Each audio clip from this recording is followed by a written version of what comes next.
The Nerd Academy podcast is released weekly at 12 p.m. Eastern Standard Time, available on our website at www.thenerdacademypodcast.com and wherever you listen to podcasts. You can find the Nerd Academy podcast on Facebook, Twitter, Instagram, and YouTube.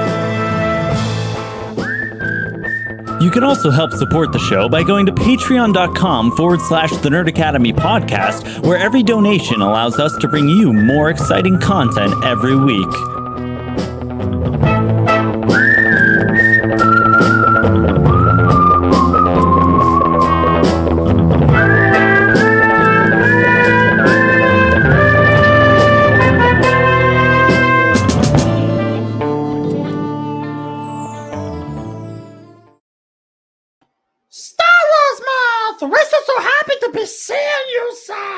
Hello there, and welcome back to Nerd Academy Movie Club, the show where your favorite nerds talk about movies. I know it was an Attack of the Clones quote, but it's Jar Jar. It's Star Wars month. It's prequel month.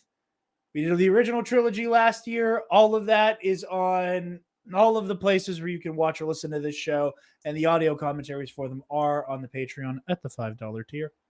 So go check out Original Trilogy Month. But we are here to talk the prequels. We are here to talk about The Phantom Menace, my favorite prequel. Hot take, I guess. But before we jump into that and introduce our esteemed guests, they are in a club that is made for them and only them. A one and only club, if you will. But before we do that, SundaysBloodyMary.com/shop is your source for Bloody Mary accoutrement, the best in the galaxy even. The spicy Caesar mix is my personal favorite. I have a jar on the way for our celebration coverage that we'll be doing here on the Nerd Academy. More on that later. But they have a mild mix and a vegan mix if animal product or spice is not your thing. They also have a subscription box that you can get 2 jars a month for a reduced rate as well. And rim salt. And garnishes like their pickled okra, pickled asparagus, and dilly beans. They have merch like shot glasses and apparel as well. So go to SundaysBloodyMary.com/shop. Use code TNAP, TNAP at checkout and get 10% off your order, and you help out your favorite nerds while you do it. I'm also obviously here with the handsome son of a bitch, the podcasting Irby Want my Qui-Gon Jinn, Devin Armour. Feels good. I'm so excited to get into this movie, actually. I've been thinking about it a lot since we did the audio commentary, which is available with the $5 tier. Since we watched that like 4 or 5 days ago now. And have since watched episode 2. So like had some time to reflect. And I don't know, man. I'm pumped to jump into this guy. I am too. And the thing that I'm the most pumped about is that you have no idea the poodoo you're stepping in with these guests. But you guys know, if you're talking about the Phantom Menace, who else could we be joined by but Jerry the Cannon Junkie and Scotty J-Ro? It is Bombadcast. Wow. Let's go. Woo! I love being on this. I've been on TNAP. I think, is it my 5th or 6th time, Jared? Maybe. You've been on Knights of the Nerd Republic only up to this point. You have not been on any of the other shows. No subsidiary. Jerry made a brief appearance on the main show. That's right. Very brief. They told me to go away. Said leave, never come back. No, that's not true. You came on to talk about Falcon and the Jerry, Winter you're Soldier scaring the stiffs. Where are those droidicas, by the way? Where are they indeed? Where are they? But yeah, before we jump into listen, I don't know what you're talking about. Poor Devin stepping in pooter or anything. We're just a couple of upstanding fine gents down here, who both like dark navy color. Mine's actually denim, but we do look rather like dashing down here. And I think that Devin, I think you're gonna be just fine. Don't worry about it. It's gonna be Bombad. But also, I'm ready. Just don't walk away with your back turned to them. Don't. I mean, we will replicate the extended cut of the Eope fart. If you're not careful, like we will. How about right now? Anyway, I have a real fart. We're 12. Let's go. Please continue with your fantastic show. It's great to be here. Great to meet Devin. Thank you for having us. Yeah, for real. Of course. I knew going into prequel month going to Star Wars month this year, knowing we were doing the prequels, I knew there was only one option. Only one. Alden One Diaz. and only, even. Yep. Tapestry. I say that because that's the Bombadcast shirt I bought willingly. Oh, right. Wait, what do you mean willingly? Yeah. Okay, Devin was confused by the Manfort Deep Lore. Now Devin's the one who doesn't know anything. If Devin was the only one who wasn't confused. He's the only one who doesn't get this joke. And no one's going to explain. Every show needs I know that what you're talking character. about. Happy Devin to has fill just those like- shoes. He's the one with nice hair. That's all I'm gonna say. Fantastic hair, by the way. Yeah, just you're welcome. Let's kick this. Let's kick this this EOP. Let's go. Yes, let's kick it. Don't kick it. Be nice to your EOP. Devin, do you have some numbers for me? Save an EOP, right? Of course. Opie? So, Star Wars Episode 1, Phantom Menace, came out May 19th, 1999. It is 2 hours, 16 minutes long. It's directed by George Lucas and stars Liam Neeson, Ewan McGregor, Natalie Portman, Samuel L. Jackson, and Ray Park. The movie has a 6.5 out of 10 on IMDb, a 51% on Rotten Tomatoes, and another 51% on Metacritic. The movie had a budget of $115 million and has a box office return of just over $1.02 billion in its lifetime. So, pretty good. Yeah, no, nothing to sneeze at. And I will say, at time of upload, this will be on the anniversary of the Phantom Menace, actually. And we recorded the reviews out of order. We recorded Attack of the Clones first. And we actually recorded that, I believe, the day after Attack of the Clones officially turned 20. So, 23rd anniversary for Phantom Menace is when this will be released. Also, just for context and like how wild movie budgets are anymore, The Force Awakens had a $300 million budget. This is more than double the budget, which I think is bonkers. And The Force Awakens, keeping it in relative terms, was the Star Wars movie that dethroned Phantom Menace. Up to that point, Phantom Menace was the highest grossing Star Wars, which is more than Episode 3. Yeah, that's incredible. Well, because it was, a lot of it has to come down to the marketing, and it was the first Star Wars in 17 years, and like special editions that hyped it up. I mean, there's a lot of factors when you look at that number in particular, because it was just everywhere and everyone wanted to see it, and it is, I think, to this day, the best marketing campaign for anything Star Wars related, even better than word of mouth in 77. It was like everyone had to go see it. Hands down. Truly. Everyone hands down. I mean, what was best that marketing? Seriously. What was that movie? I was like that prime the age right Phantom there. Menace trailer was attached to. People went to just go see Meet that Joe movie Black or something. I didn't do that. I waited on my the only my aunt and uncle had a computer down the road from me. This is quaint. It's a quaint life back in 1990 whenever the trailer dropped. Yeah. And I remember downloading that Flash trailer to watch it because they had the internet. Mm-hmm. You know, it was like, the Johnsons have a radio. Let's go listen to the fireside chat. It's exactly what it felt like. But no, I don't know. Like I was but a wee 11 and 12-year-old during all this time. And so the way that the marketing, like the real marketing, like the merchandising hit, that hit me right in the childhood. It was I was in heaven. I was in heaven the whole time. Yeah, it's and heaven, it is legendary. Jesus was for that a man reason. named Jar Jar Binks. I'm just saying that's who it was. Presbyter, you sir. But come in, Mr. Child. Well, I do think it says a lot about like the second and third coming of Star Wars. That first entry back into it is the one that ends up being the highest grossing one. And when the day inevitably comes where we get Star Wars Episode 10, whatever the hell it is, that most likely will then dethrone The Force Awakens. Yeah. You know, like I think we will continue this cycle of people being unfuckably excited for the first new chapter every time. And maybe they won't. Maybe we'll see. Maybe the era of constant Star Wars content will change that.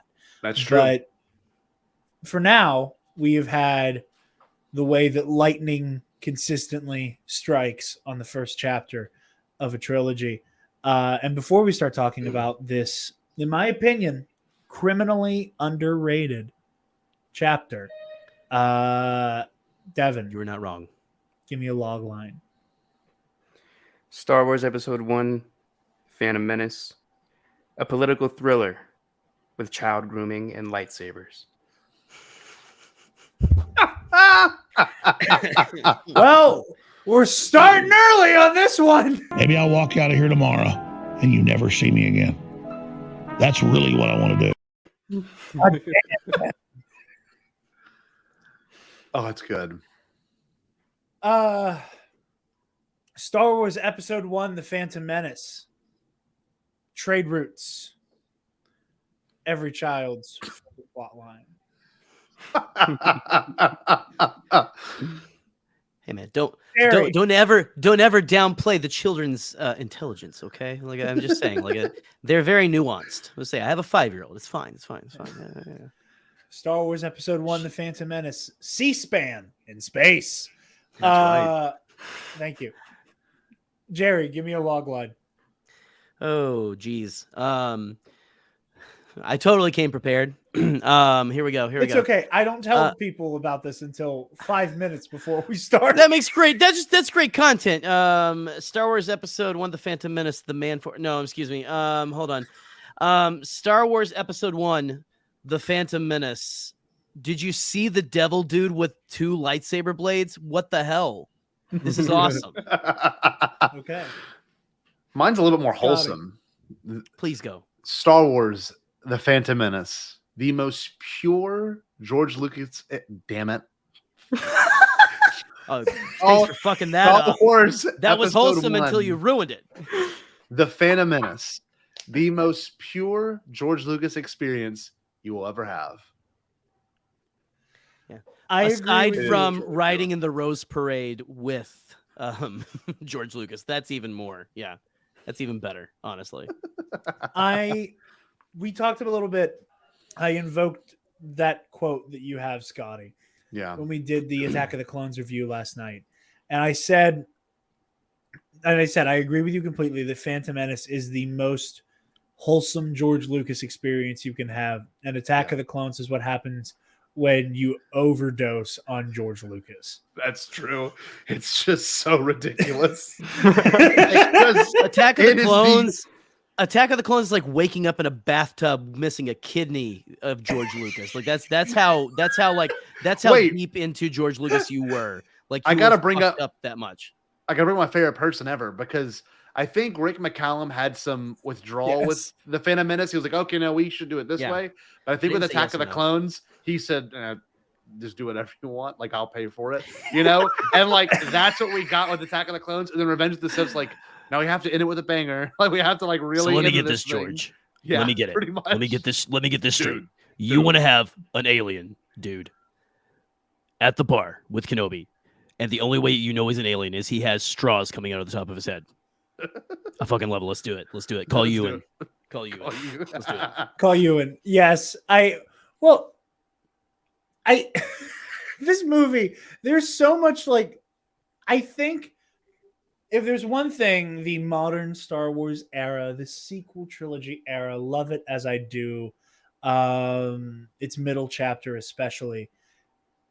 I wish so badly we knew more about the behind the scenes shit, because there is so much lore that the original and prequel trilogies have that is all behind the scenes nonsense. It's amazing.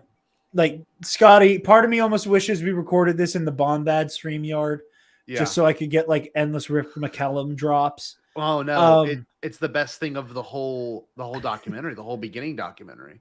Like if anyone's listening to this currently and has not watched, even you, Devin, if you haven't seen it, The Beginning, which is a documentary about the Phantom Menace, it is one of the most compelling documentaries of all time. Is it on Disney Plus?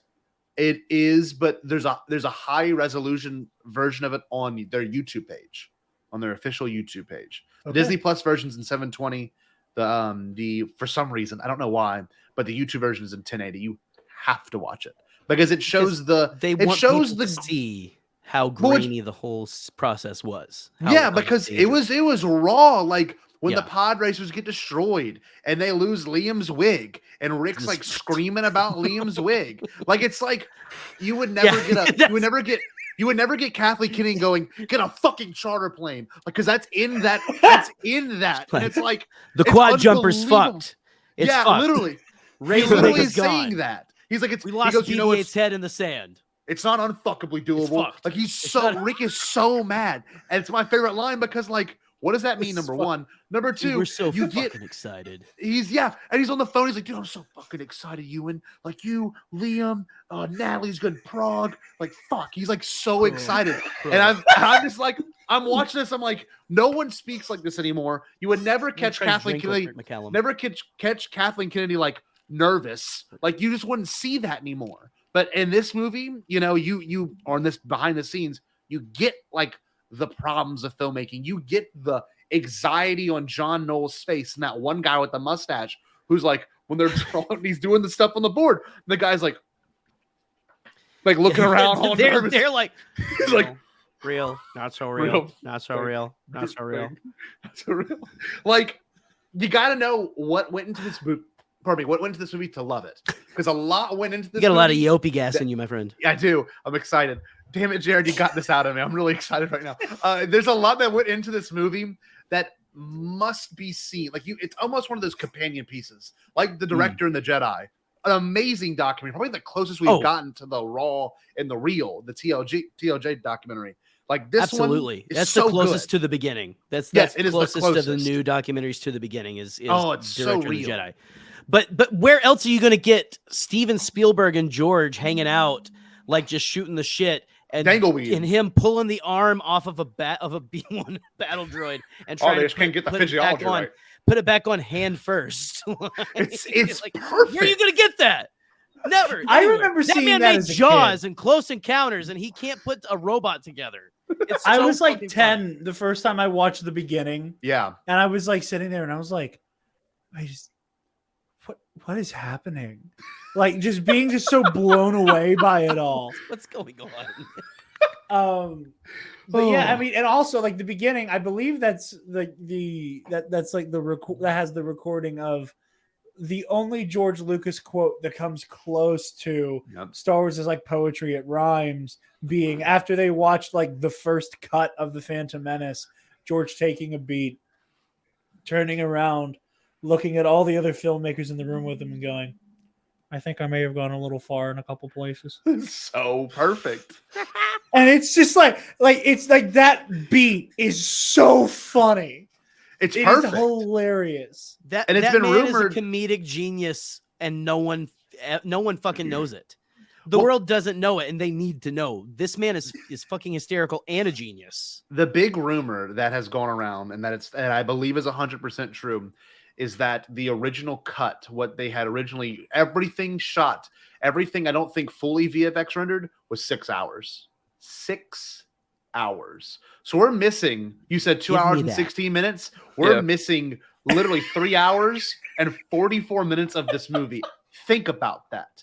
Like even the R2 There's your episode with the rockets, R2 with the rockets was included in that movie. Like that was real. That was something that was shot, not seen. There's moments that are really strange. There's a parakeet on the Trade Federation ship. That's the coal mine in the Canary, where that was going to be what showed the that canary they were getting poisoned. The canary in the coal mine. The other way around would be a little That'd be a little really bad weird. Dictionary. but there's a lot of things in this movie, and if you look at the visual dictionaries and the art of books and all that, like there's so much that didn't make it in this movie that I think could have really helped it. Like if we got an extended, Lord of the Rings kind of cut. But like, I don't know. Overall, this movie, it is a companion piece. The beginning almost should be watched right after watching The Phantom Menace, and you kind of get what George wanted to do. It maybe wasn't, perfectly executed. Like it just wasn't. That I can admit that about this movie. There's some things that are big misses, but there's also some things that are unbelievably real and just perfect for kids. Okay, I'm coming back to what you just said, Scotty, in a minute. Yeah. Devin. Yo. This is my favorite part about Star Wars month. Is that my lack of you, unlike me, he's learning. Don't live, breathe, eat, and shit Star Wars. Mainly shit, though. It's mainly and you're better off for it. But you could be me. I don't want you to be me. You live a long, happy life. Yeah. How did you feel coming out of this movie, Devin?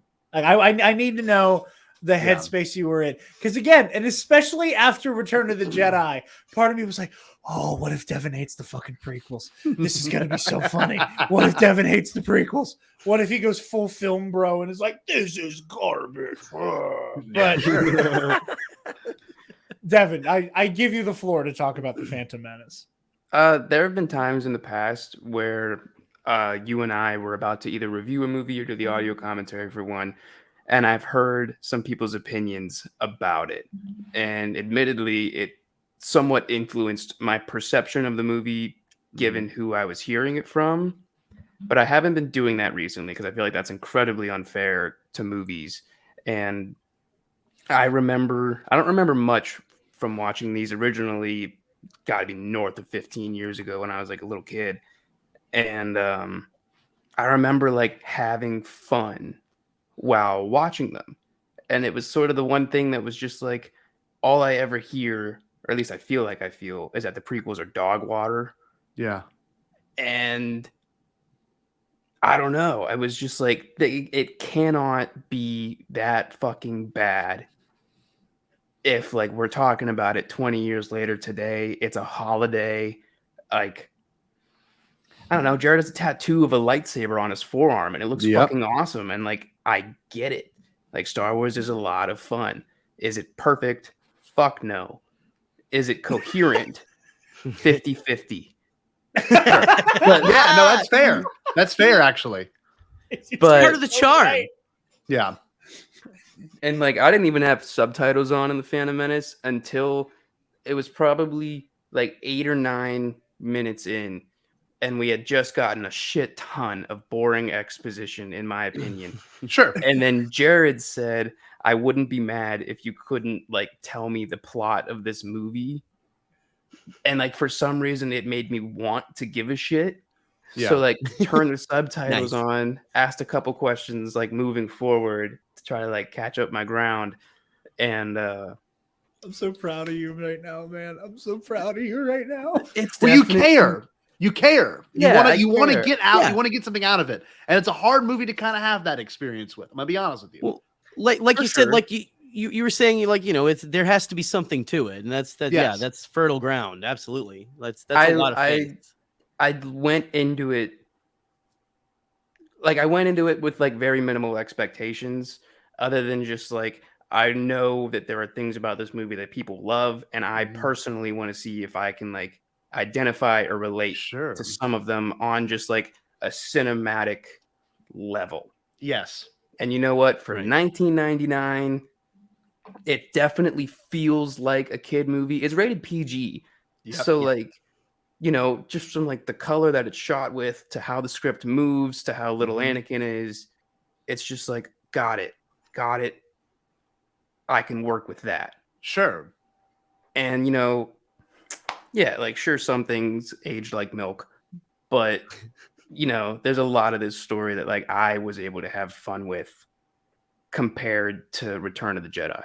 Yeah. So, well, it's weird because you're with a movie that has to set up a whole trilogy, and like That's a hard thing to do, right? You know, and to do successfully, and you kind of have to set up a lot of little story beats that are going to get fulfilled in Attack of the Clones, are going to get fulfilled in Revenge of the Sith, or even crazier, you know, wait on the line. That's just kind of the beauty, or of have this. already been fulfilled, you know. Yes, or have already been retroactively setting it up. Exactly. We're retroactively saying this is how that began. Yeah. Yes, what is not an easy thing to do in any way, and like you bring in a really good point. If you go into it with a perspective of like, let's be open about this, let's take all our preconceived notions and maybe wipe them away and just watch it like you watch it for the first time, or maybe look at the subtext, or look at what you should be getting out of a movie like this. I think most people on 99 couldn't handle that level of thinking, not in a mean way,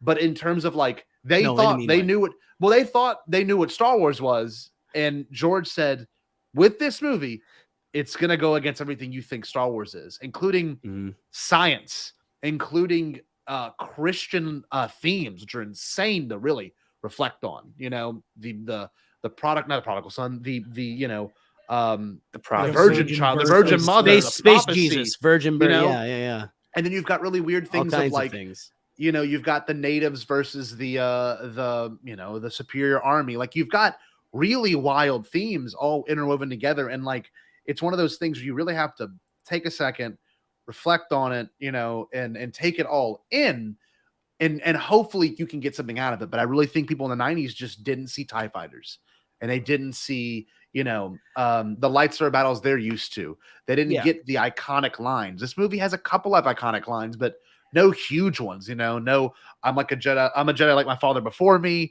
No, you know, may the Force be with you. I mean, all these things are just new. And in terms of cultural zeitgeist, I think people need to acknowledge this. The first time we ever heard Sith was in this movie. The first time we ever heard the term Padawan was in this movie. Just that's enough culturally that it worked. But drawing it back for a second, I want to give you all a chance to talk, because I'm gonna rant if I keep going. I feel bad. Scotty's got dissertations for days. I love this story so much. It's so good. It's good. If I'm gonna throw one on, if I just may, if I'm gonna throw a Star Wars on, it's gonna be that one. Just I mean, because I'm a completionist and I have to watch through the whole thing. And yes, I've got to learn to get over that, because that's a crack at. I'm being a crack addict about Star Wars. I can't watch the whole thing in one night. But sure you no, can. it's just it's nice and easy. Well, nice and easy. It's fun. There's there's different things. It's an easy movie to just throw on. It's easy to just really lay back and smoke that crack pipe. You know, but no. Please continue. Well, I just want to say, and you know, this is in a funny way. This is going to be a really fun companion piece to the last episode of Bombadcast. Yes.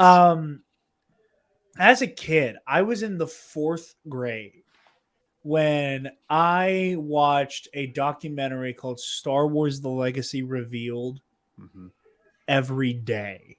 Wow. For a year and a half. Holy shit. Nice. That was those days.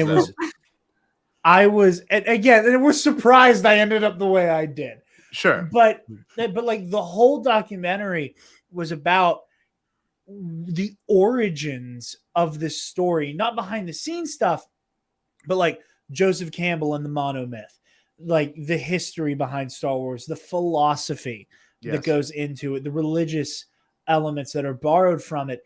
And as a kid, like that was when I became super invested in like, holy shit. And I steal the phrase that they use multiple times where they're like, Star Wars is a modern mythology. And now more than ever, with the absurd amount of Star Wars stories that are out there in every conceivable fucking medium, it is mythology. It is. And like you were saying, Scotty, but there's like themes of like, you know, like not just Christianity, but all kinds of spiritualistic paths where like, and again, when you, for the trilogy as a whole, when you look at the concept of the miracle birth Messiah that is established in Anakin, while also being the archetype of Lucifer. Like he's both a Christ figure and he is an allegory for Satan all at once. Yeah, and you have our ultimate evil in Palpatine is George W. Bush and Adolf fucking Hitler. Like he's both of those things. You have all of these massive concepts, and I've said it once and I'll say it a billion more times. Star Wars is like poetry. It rhymes. And it's because the real world has that kind of history repeating itself for better or for worse. And the amount of times that you see these little echoes here and there, and how you have the archetype of the, of the elder wizard, where, old Ben Kenobi is the archetypal elder wizard. The same way that Luke Skywalker is the quintessential hero's journey figure, right? George Lucas went, I'm going to take the elder wizard and I'm going to make him a fucking guy in his early 20s. Yep. And who's naive? Who's naive? Who needs to make mistakes? Who gets challenged with one of the hardest tasks of his life, having to unwillingly train someone that he wasn't ready to train. Like, there's so much there. And what makes him wise? That's and it's such a bold decision. As would train a Messiah, things like that. And you have to train the Messiah, and who also has all of this. George Lucas is on crack, man. I'm sorry, I love him. It's so all these wild. Like, complex ideas throughout this trilogy about spiritualism and like conversations about mental health that have aged like wine. Yeah, like where you're talking about like, when you keep all that shit bottled up in here, dude, you're gonna snap and it's gonna be ugly for everybody. And yes, there's shit that shouldn't have been thrown on your shoulders, but you're still culpable for the things you've done. Like there's all of this going on. The fact that this is about the Iraq War. Yep. More so obviously once we get into Clones and Sith. Yeah. Because this was 99. The towers hadn't fallen yet. Like we hadn't got, like we weren't dealing with post 9/11 Star Wars. Yeah. Which that sentence alone, like, go back to March. Devin and I are talking about the Dark Knight trilogy. And like that is a sword of Damocles hanging over the Dark Knight trilogy, is how the fuck do you tell a Batman story after 9/11? It changed everything. And Revenge of the Sith is absolutely a product of that. And again, get into it when we get to it. But there is so much that is established here. And beyond soaking in this brilliant idea to have Obi-Wan to take him from the archetypal wizard mentor to naive 20-something still trying to get his feet wet. They also make a very interesting decision where when you're young, you rebel, but the way he rebels is that he's a fucking square. Yep. Next to Qui-Gon. And you know what's funny? I was going to bring that up. The fact that Qui-Gon is so against the dogmatic views of the Order just proves that, and Gerry and I've said this before, he's the most Jedi to ever Jedi. And I know the High Republic kind of gives credence to that. Gerry has said the High Republic, does a really good job of explaining. Chock full of Qui-Gon Jins, the High Republic, the thing, if you ask me. We get a Jedi that we've never seen before that is, kind of brash, that is also very much against the grain. Like he will do what he wants in a way that it's going to benefit everyone. And of course, Qui-Gon's maybe his mistake or maybe his kindness kind of ruins the whole galaxy. Like it really does. His decision, and Darth Maul, of course, aids in that. It starts a whole level of trauma that literally from Qui-Gon's death and him taking, Anakin away from his mom, it causes the literal Star Wars. Like it's the movie that sets up everything to follow after. It's just, it is. And to me, I think it's well done. And I think in terms of context is well done. I don't know what it was like in 99. I honestly couldn't tell you. I enjoyed it because I was 5. Gerry enjoyed it because he was 13. Like there was just things that we enjoyed it for this reason. But when you look Jarod at it wasn't born for another year. And then when I did watch it, good God. Yeah. Yeah. That's just how it is. Well, like Qui-Gon, just the character of Qui-Gon is endlessly interesting to me, and I'm guessing Devin, your screen name there is you want him to come back. Me too. Like as much Liam Neeson as we can get, he is a fucking treasure in Star Wars. But you're talking about again this character who he doesn't go with the dogma.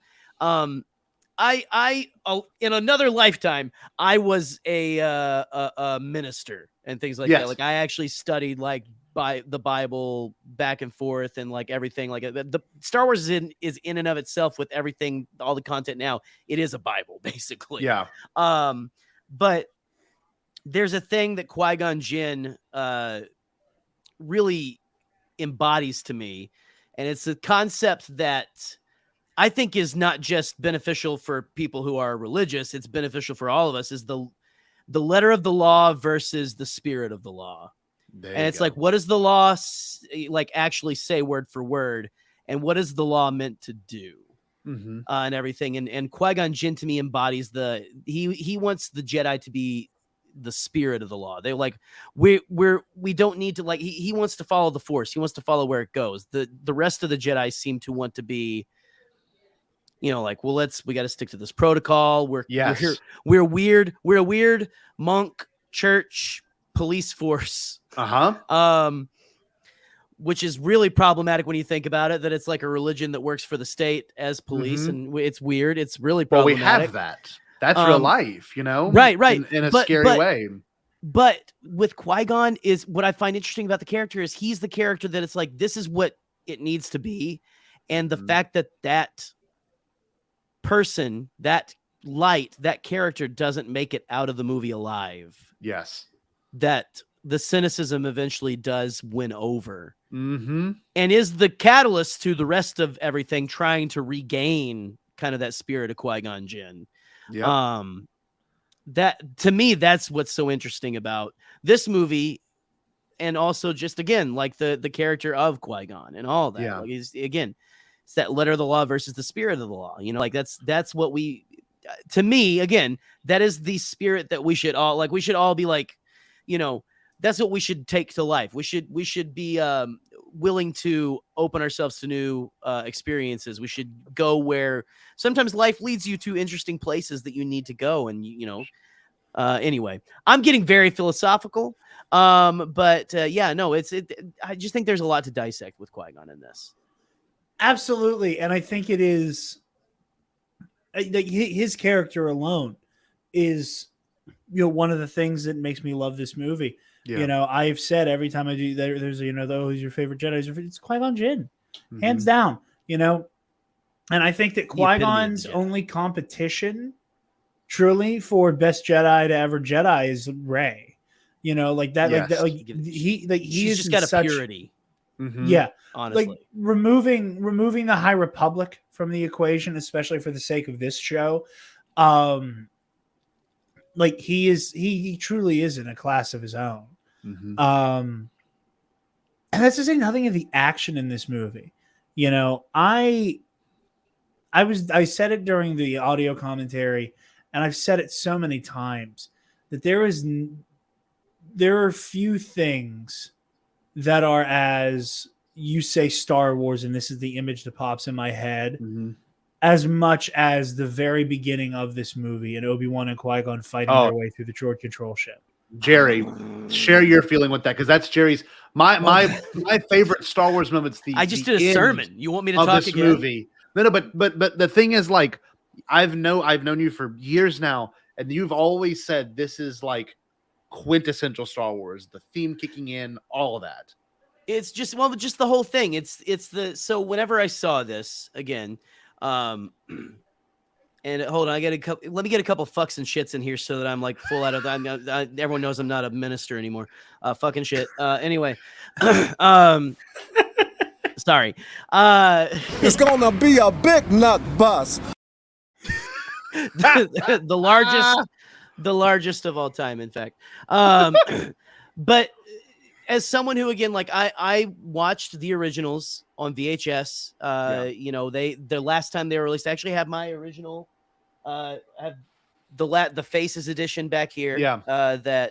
That's the one I watched a ton. Right before the special editions came out, I watched those.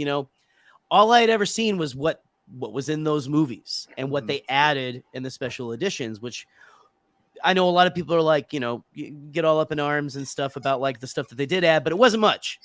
And Jerry, I took off my headphones. I'm going to interrupt you for a moment. You're fine. To tell you this, every time you're nearby, you are aware of the fact that the special edition box set is part of the Nerd Academy studio, right? There we go. I've got my special. This has been on display right behind me the whole time. This VHS set. Here we go. And I always forget to tell you that. Look at this sweet, sweet baby. Oh man, it's beautiful. I love that one, but I also have again. They're here. I'll bring it up so y'all can see because you can't really see it on my set. Hey. But look at that. That's the one I started with, and I went and saw the special editions, and I haven't turned back since. But the cool thing about that scene to me was you had heard Luke and Obi-Wan in those earlier films talk about the Jedi Order. For 1,000 generations, the Jedi were the guardians of peace and justice in the galaxy. Is what Obi-Wan goes on and on about that to Luke. And you get that in the originals. Yeah. But for the first time, as again, and I call it I know this sounds a little weird. I was in the George Lucas sweet spot because he says he makes these movies for 12-year-olds. And I was 12 years old when The Phantom Menace came out. I watched it. That scene at the beginning, I didn't care that it was about taxation. Because at the very beginning, you've got these droids, whatever, showing up to kill them. They've filled the room with poison gas. They open the door. The gas is that you can't see a thing.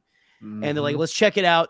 The lights, all you see is the lightsabers, which is, I mean, talk about Jared's tattoo earlier. Like, you even if you don't, or if you're not like a huge fan, like you get like the draw of lightsabers, what they are. They are like it's a huge symbol of Star Wars. And to see two lightsabers at the same time that weren't like a red lightsaber versus a green or a blue versus a red.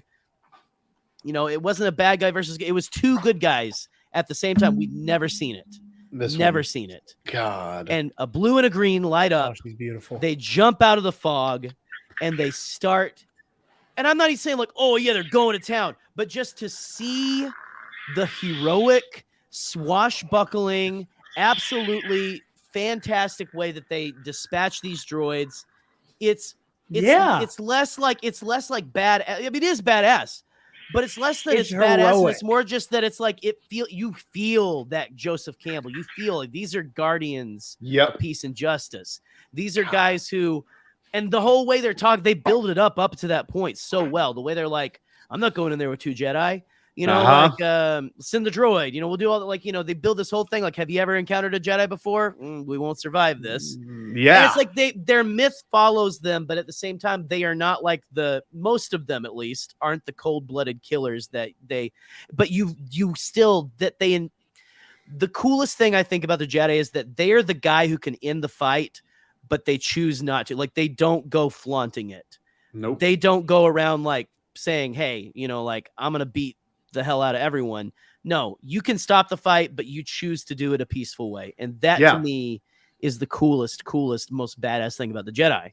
So, but anyway, I'm a pacifist bastard, so who knows, whatever.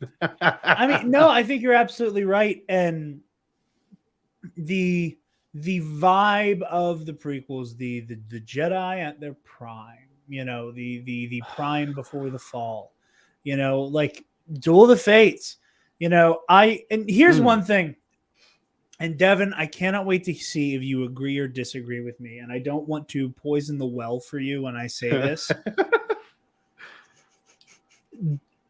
Duel of the Fates is such a good fight, and it's because of, in large part, because of how well edited it is. It's perfectly edited. It's.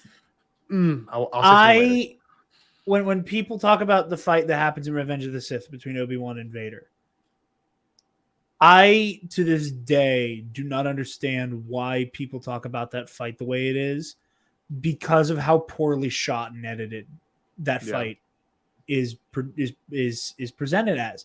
And I'm convinced the only thing that saves that fight for me at this point is the documentary for Revenge of the Sith, which is only about the fight. Yep. Within a minute. And you have, and you see in all these wide angles and the test footage, and in the documentary of Hayden and Ewan just going fucking ape shit on each other. And in the documentary, you see it in these wide shots. You see them practicing. You see them rehearsing it. And when you see it in the movie, it's like so tight that all you see is blue. All you see is blue. Like that's fair. It's a faster paced version of the super weird part of the fight in Clones. That's just Anakin and Dooku going. That is such it's like a music video because they're just progressing. Yeah, it truly is. And Duel of the Fates, like it just feels so epic. And again, and a lot of this is to do. You guys have heard me talk about a billion times. That goddamn video game, Star Wars Obi-Wan. The final level is the fight with Darth Maul. Yeah, and the menu music is Duel of the Fates. The menu is meant to look like the plasma reactors on the bill. Like so much of like Star Wars' DNA for me is this movie and the very beginning and the fight with Darth Maul especially. And it is sincerely so deeply iconic. Like, again, the music it's just so incredibly prolific, and a fun little story I wanted to tell. Scotty, I was searching and combing the internet to try to find this so that we could play it on last week's Bombadcast, but I wasn't able to make it happen. What was it? Another reason why this movie is really special to me, and I don't know if I've told this story in the Nerd Academy era yet. I know it came up back with Dewback discussion, but when I was in 9th grade, Spencer, Joel, and I, because I found this old Phantom Menace piano music book my uncle had. Oh, wow. That's sick. And I was like, look at this. And I brought it into choir practice, and it was their first year with the at the time new choir director. Okay. And we were on our way out of choir practice. We were like, "Hey, we just wanted to hear it," and it was like, "Just turn to this page." And she just looks at it and goes, "Okay." And she she did the thing where like, dun dun dun dun dun. Dun, dun, dun, dun. Okay. Dun, dun, dun, dun, dun, dun, dun, dun, dun, and she's just fucking going, and everyone in the room is like, "Oh, that's sick." And then we joked with her. We were like, "Hey, it would be wild if next year for the spring concert we did Duel of the Fates, right?" No flash way. Forward the next year. No shit. I don't remember what year it was, but all I remember was that she came into the room and she had like a big stack of like sheet music and just other supplies and shit. And she just went Bachman and did like a quick little at me. And you could very clearly see that like iconic box art for the Phantom Menace DVD. Only it was the sheet music. Yeah. And I reached over and I like grabbed Spencer's arm with the might of Zeus. Right? And I'm like, bro, like freaking the fuck out. That's sick. And it gets better though. Like it is only, I think it is a testament to how much I love, and in my opinion, how amazing The Last Jedi and Return of the Jedi are. That considering what I am about to tell you, Phantom Menace isn't my favorite Star Wars movie. Yeah. So on top of all of that, just the will of the Force. Who else was coming to Steel City Con but Ray fucking Park? Oh, no way. A week and a half before the concert. No way. So we go to the choir director and we're like, "Hey, the guy who plays Darth Maul is going at the con we all go to. Let me take this music. Let me have him sign it." Shut the hell up. No way. So we go. He signs it again. I was scouring the internet. What'd you say? But what'd you say to him? How'd you phrase it? We told him we were like, hi, our choir is doing Duel of the Fates for our spring concert, and there's a bunch of other Star Wars fans in our choir. We think it'd be really cool. He was super into it. Hell yeah! And it was that chaotic Ray Park energy. He's like, oh man, that's so cool. Right. He's like, you gotta tell me about it sometime. Like, we know him. Yeah. Like, I have his number. Like, hey Ray, concert went great. But so he signed it, and it was Ray Park, Darth Maul, something like the Force is with you, or feel the power of the dark side. Greater Latrobe, Senior High Choir. Wow. And 2014-2015 year. He was so cool about it. We went to his Q&A panel, and one of us were like in line for a question. And before we could even get a word, he said, "Oh, you see those guys? Their choir's doing Duel of the Fates. How cool is that?" And then everything's just hype manning the room, right? It was so cool. And then when I thought this couldn't be the coolest shit ever, at that point, the choir director's like, "Hey, I talked to the astronomy teacher, who was the biggest Star Wars fan teacher. He had several lightsabers in his room. Sick. It was not rare for him to just walk into class wearing his Darth Vader helmet. He snuck jokes into his lectures at where he could sometimes. Hardcore fan. People even called him, I don't want to use his name, but I don't want to accidentally dox him, it was because he like. You still got your Darth Vader helmet? Easy to Google that. So people would just call him Darth last name. Yeah, as a joke sometimes because Star Wars fan. Darth and J-Ro. The choir director was like, "Hey, I talked to astronomy teacher. Can you make a lightsaber duel happen?" No way. And this is the video I'm trying to hunt down. You have it? It's on DVD somewhere in my family, and there are definitely recordings of it. The choir director, when she was still teaching at Latrobe, had a YouTube channel that had all of our performances on there. Oh, wow. Since she's no longer at Latrobe, the YouTube channel is now defunct. I scoured the internet last Thursday for that Bombadcast episode, trying to find the video so I could be like, "Hey, play this during the show." So my goal is the next time I'm on your show is that I have this handy. Yes, please. Okay. But you gotta reach out to her, man. You gotta go right to the source. Right. Exactly. I don't know how to at this point, but that's beside the point. Listen, we're gonna make a documentary about it. Okay, we're gonna follow you. So find it was so find cool. This video. So like at the very end of Duel of the Fates, Quest for the Duel of the Fates, astronomy teacher comes out and stands all menacing and shit. He had a cape on. He had I can't remember if he had his Vader helmet on or if his cape had a hood. Oh, so sick. I can't remember. But either way, he came out obscured, and like during the song, the lights were brought down, and it was like it was red. In the auditorium, and he comes out and he ignites his lightsaber. It was a nice one. It was like one of the Force FX sabers.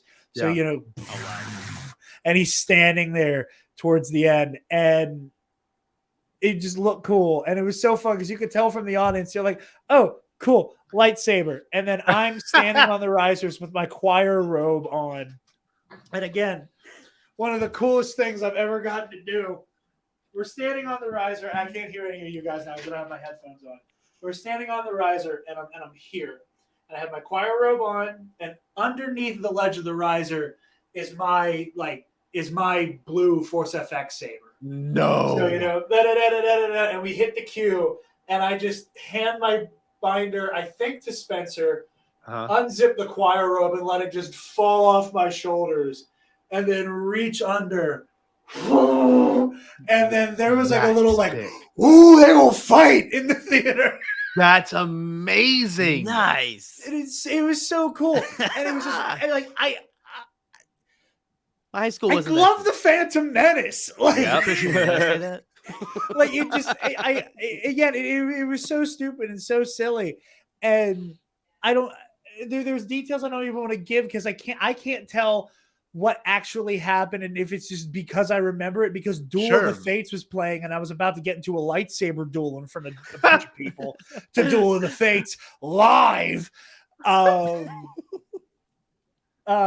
it was just so cool. Like this movie has such a special place in my heart.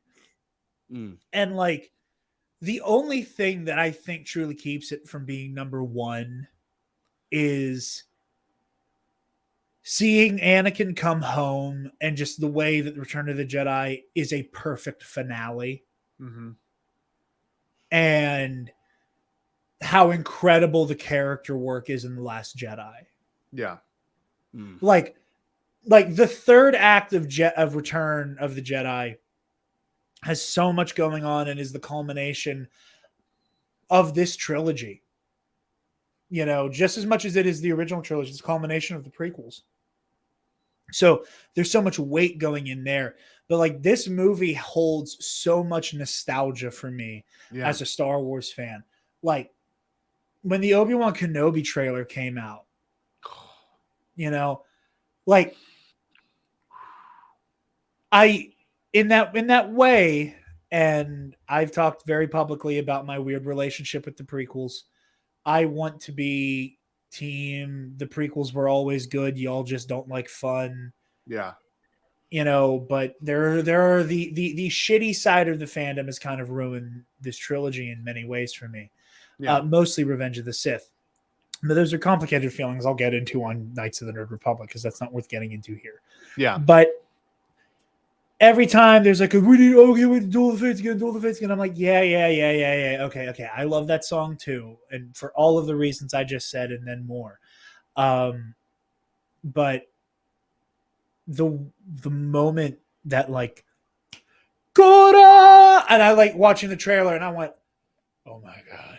Like I just like my whole my insides just like caught on fire. Yeah, no, as they should have. It is just so full of the DNA of Star Wars, and I think it's one of the reasons why I love the High Republic so much.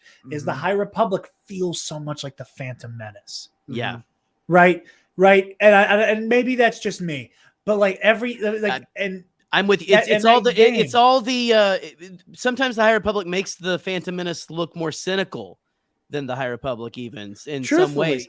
Because it's like it's all of the bright hopefulness of the Phantom Menace stretched out over like a couple hundred years and forces of darkness trying to anyway. This isn't we are talking about Star Wars, but this isn't Knights of the Nerd Republic, so we won't get into. I'll even say, Devin, I apologize if it sounds like I'm nerd-splaining at you. The High Republic is an era that has been explored in a bunch of comics and novels recently. The High Republic is a very fancy book series. we love it. Sorry, that's not you. That's me. Are you done? Are you done? I am done. Okay. That was me. I was saying I'm a nerd. I'm a nerd. I know. You sir are. But anyway, the whole point of the High Republic stories, Devin, has been that it is the golden age of the Jedi. It is the Jedi in their most heroic, their most chivalric knight they have ever been. Yeah, they're actually Knights of the Round Table feeling in. Yeah, truly. With all of like the Eastern spiritualism that makes Star Wars. And Scotty, like you have said countless times, this is the most wholesomely George Lucas movie ever. I remember one of the coolest days ever was getting to run production for Podathon 21. Yeah. And it was because I got this like unbelievably cool front row seat to you guys talking with Ken and Joe from Force Center about Phantom Menace. And I was just sitting there in awe. A, because I look up to them so much, but B, I think it was Joseph Scrimshaw who talked about, George Lucas is one of the few people who has this like hilarious duality to him where Star Wars is at once this dumb, pulpy kids franchise with laser swords and fart jokes and animals you want to hug like a teddy bear, that is also about fascism and like imperialist capitalism and death and loss and finding hope in the darkest places and complex redemption. Trying like people who are rat bastard pieces of shit like Darth Vader, who learning that even someone like that deep down does have a heart, can be saved on some level. But also there's fart jokes, and I want to hug that little teddy bear. Yeah. Lightsaber go Right. burr. Also, it's about Hitler, and it's about Vietnam and Bush and the Nazis. It's so complex. It is a franchise with war in the title that is vehemently anti-war. Yeah. It's And about those- people challenging their governments even. It's about, there's so much that's so much is tied into it that's so deep and so adult, so grown up. But also Jar Jar's a silly frogman who steps in a turd. Well, you know what's funny? But all of that is packed into one fucking movie. Yes. He's got a nice one fucking movie is like C-SPAN in space, like I said earlier, as a joke. But it's true. Like, you get C-SPAN in space, but also the guy steps in poop. But also you have like all the spiritual shit going on and these complex motifs that, assuming your audience is aware of where the story is going, you see, you begin to see the tragedy. There's there can't not be a little bit of a pit in your stomach. I don't care what anybody thinks about little kid Anakin. He's an adorable little kid, but every moment there's a yippee, Mr. Qui-Gon. The actor shouldn't have been bullied like he do? was. We'll just say Jake Lloyd never should have been treated like that. No, nor should have Ahmed Best. By grown men and women and just people. By grown-ass adults. But grown adults. Star Wars is like poetry, it rhymes, and so does a shitty fucking fan base. That's right. Eventually you become the villain. Eventually you become the villain. I'm sorry. The motherfuckers who made documentaries like George Lucas Raped My Childhood and like The People versus George Lucas, all of y'all fuck right off. You don't get I'm a gatekeep. You don't get to enjoy this shit. Go away. You're not part of it here. Part of like, I can see you ready. Keep going. Shoot fire off, Jared. No, just all of that. You see this little kid and you can't not get a pit in your stomach on some level. When you go, like, that's Darth Vader. Yep. How does he end up that way? George Lucas made this incredibly bold decision to have Darth Vader be a dumb little kid. Yep. And then be an angsty teenager. Baby Hitler. and then be an angsty teenager, and then also because, and again, it's art, so you see your own things in it. Y'all all know the horrible parts of the internet that fascinate me. I can't not watch the prequels and go, this is a story about someone getting radicalized. Exactly. This is the story about somebody, like, it is the quintessential, I have no one to talk to. I have no one to fall back on. I hide everything in my life. I'm just so ostracized and inward that I need to express this somewhere and somehow. And then you end up with an authoritarian lunatic. Yeah. Like it, but also farts and laser swords. Lots of farts Frogman specifically in this movie. Funny. Yeah, there's a good The Frogman talks funny. Taxations on trade routes. We have a corporation that has a seat in the government. Yep. This man made billions of dollars off of toys, and this movie is anti-capitalist as fuck. Yep. Yeah, he's just against the grain. Phantom Menace is bread-pilled as shit. Yep. George doesn't want to make movies even for us. George wants to make movies for George. George wants to tell you what he thinks, and he wants to give the next generation, here's what I feel like has worked for me and what I wish I would do, maybe in different ways like that. And it's anyway. Well, I want to go on one little point here. I've always said this is the most pure Star Wars movie. And there's like really a bunch of reasons why. But the main reason is that you're not following a main character. And I think people are going to negate that fact. Like, you could say Padme is, but she isn't. You could say Anakin is, but he really isn't. You can say that Qui-Gon's a main character, but he isn't. The main character is truly the story, right?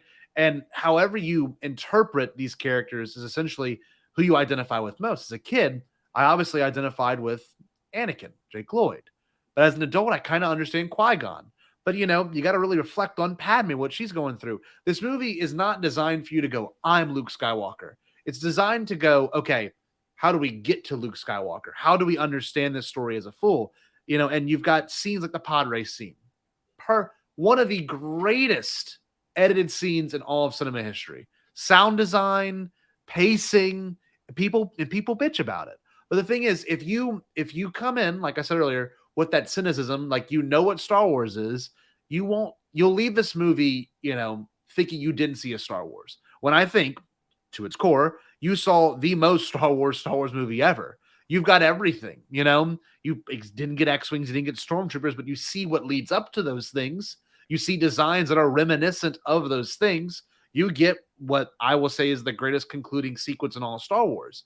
You get this, you know, you get this humongous battle sequence on the ground, in the castle, in the lightsaber duel. You get one in space. Like, you've got so much to work with and so much set up in this movie that ultimately gets fulfilled throughout the rest of them. And part of it does come down to the fact that the prequels tell the most complete Star Wars story. Mm-hmm. Original trilogy fans have a hard time admitting that. But you watch the OT and you go, oh, this is kind of disjointed in some spots, you know. And then you watch the prequels and you go, oh, I can see a full cohesive idea. Everything laid out in The Phantom Menace is, to me, fulfilled in Revenge of the Sith. You see the sequel trilogy, and it also suffered from that disjointed feel. You can watch the prequels and go, oh, okay, why this was set up there. Yeah. And people, of course, bitch about the performance that Anakin has as Hayden, you know, and I'm sorry, that Hayden has, and also the performance that Jake Lloyd has. But you got to think, there's story elements to that. You know, he was taken from his mother. He doesn't know how to love someone. I got to interrupt you real quick with something I learned last night. Yes. We did the Attack of the Clones review last night. I'm sorry, I worked up into a frenzy and also hijacked way more of this than I meant to. I apologize. No, it's okay. All three of you. I want to hear Devin talk, though. I know. We're throwing to Devin next. Don't worry. Brooke, Star Wars Nurse Dazzler, okay. Far, Far Away Factory. Love her. Lovely human being. Fantastic person. Did you know that Hayden Christensen studied tape of James Earl Jones to emulate his cadence as Anakin? Oh, yeah. I've heard this. Yes. That blew my mind. That like that little element. You know, because like the Clone Wars, there's all of those compilations of every time Anakin like has Vader's mannerisms, or he like puts his hands behind his back the way Vader does. Mm-hmm. All of that. I never knew, and I am so excited to pay attention to this moving forward, that Hayden like mastered the James Earl Jones cadence. Oh, yeah. Hayden isn't in this movie. I just needed to share that. Brooke blew my motherfucking mind last night. Sure. My jaw was in my lap when she said he did more work than people want to say. And I've heard people say that was a bad decision of his, but I'm like, I don't think so. I mean, I just think that's it serves the story. To me, it makes it a little more cohesive and stuff. And that's ultimately it's a prequel, so it suffers from we're trying to get to a certain point that we've already seen. But I will always love that about Hayden's performance, because that's what he's trying to do. He's trying to make it natural, and he does a good job at it, I guess, to me personally. But you've got a lot of this.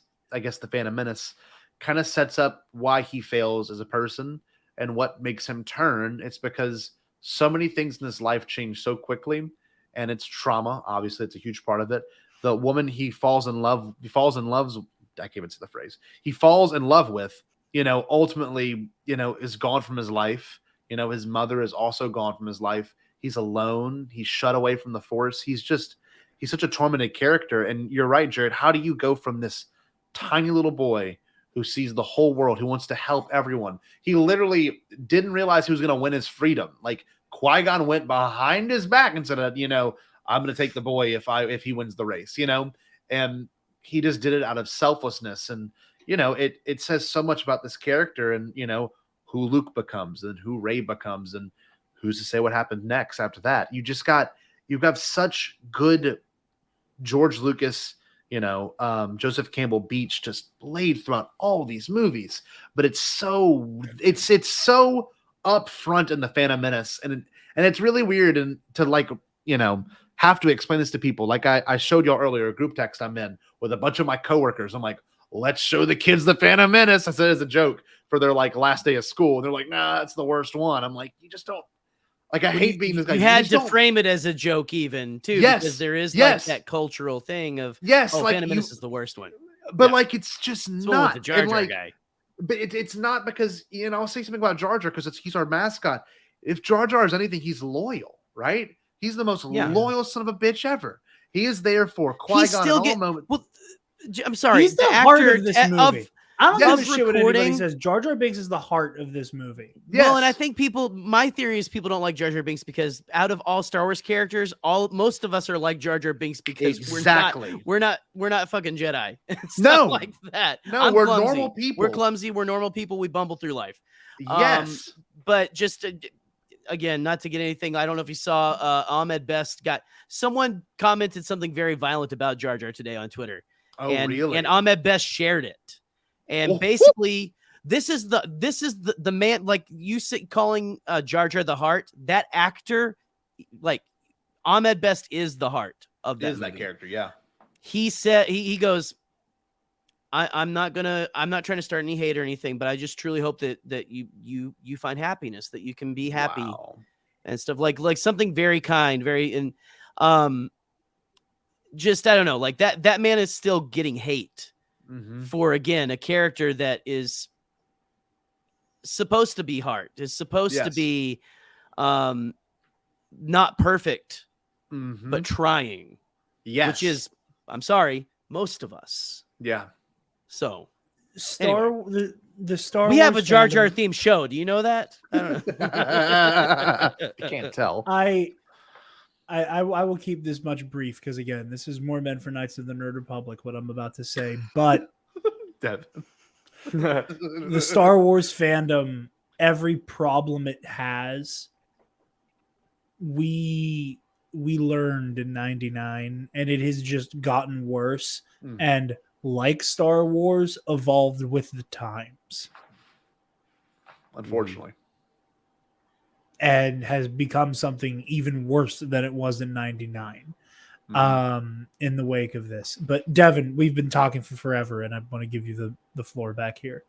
I've honestly enjoyed listening to you guys talk because it isn't a secret here that I am not as well versed or anything like that. I mean, this is probably the second or third time I've ever seen these movies, and I don't know. My favorite part of the movie was just the realization of I don't know, it was probably the first scene that young Anakin was in, realizing while watching it, thinking about that movie poster that came out beforehand of it was of young Anakin, but his shadow's Vader.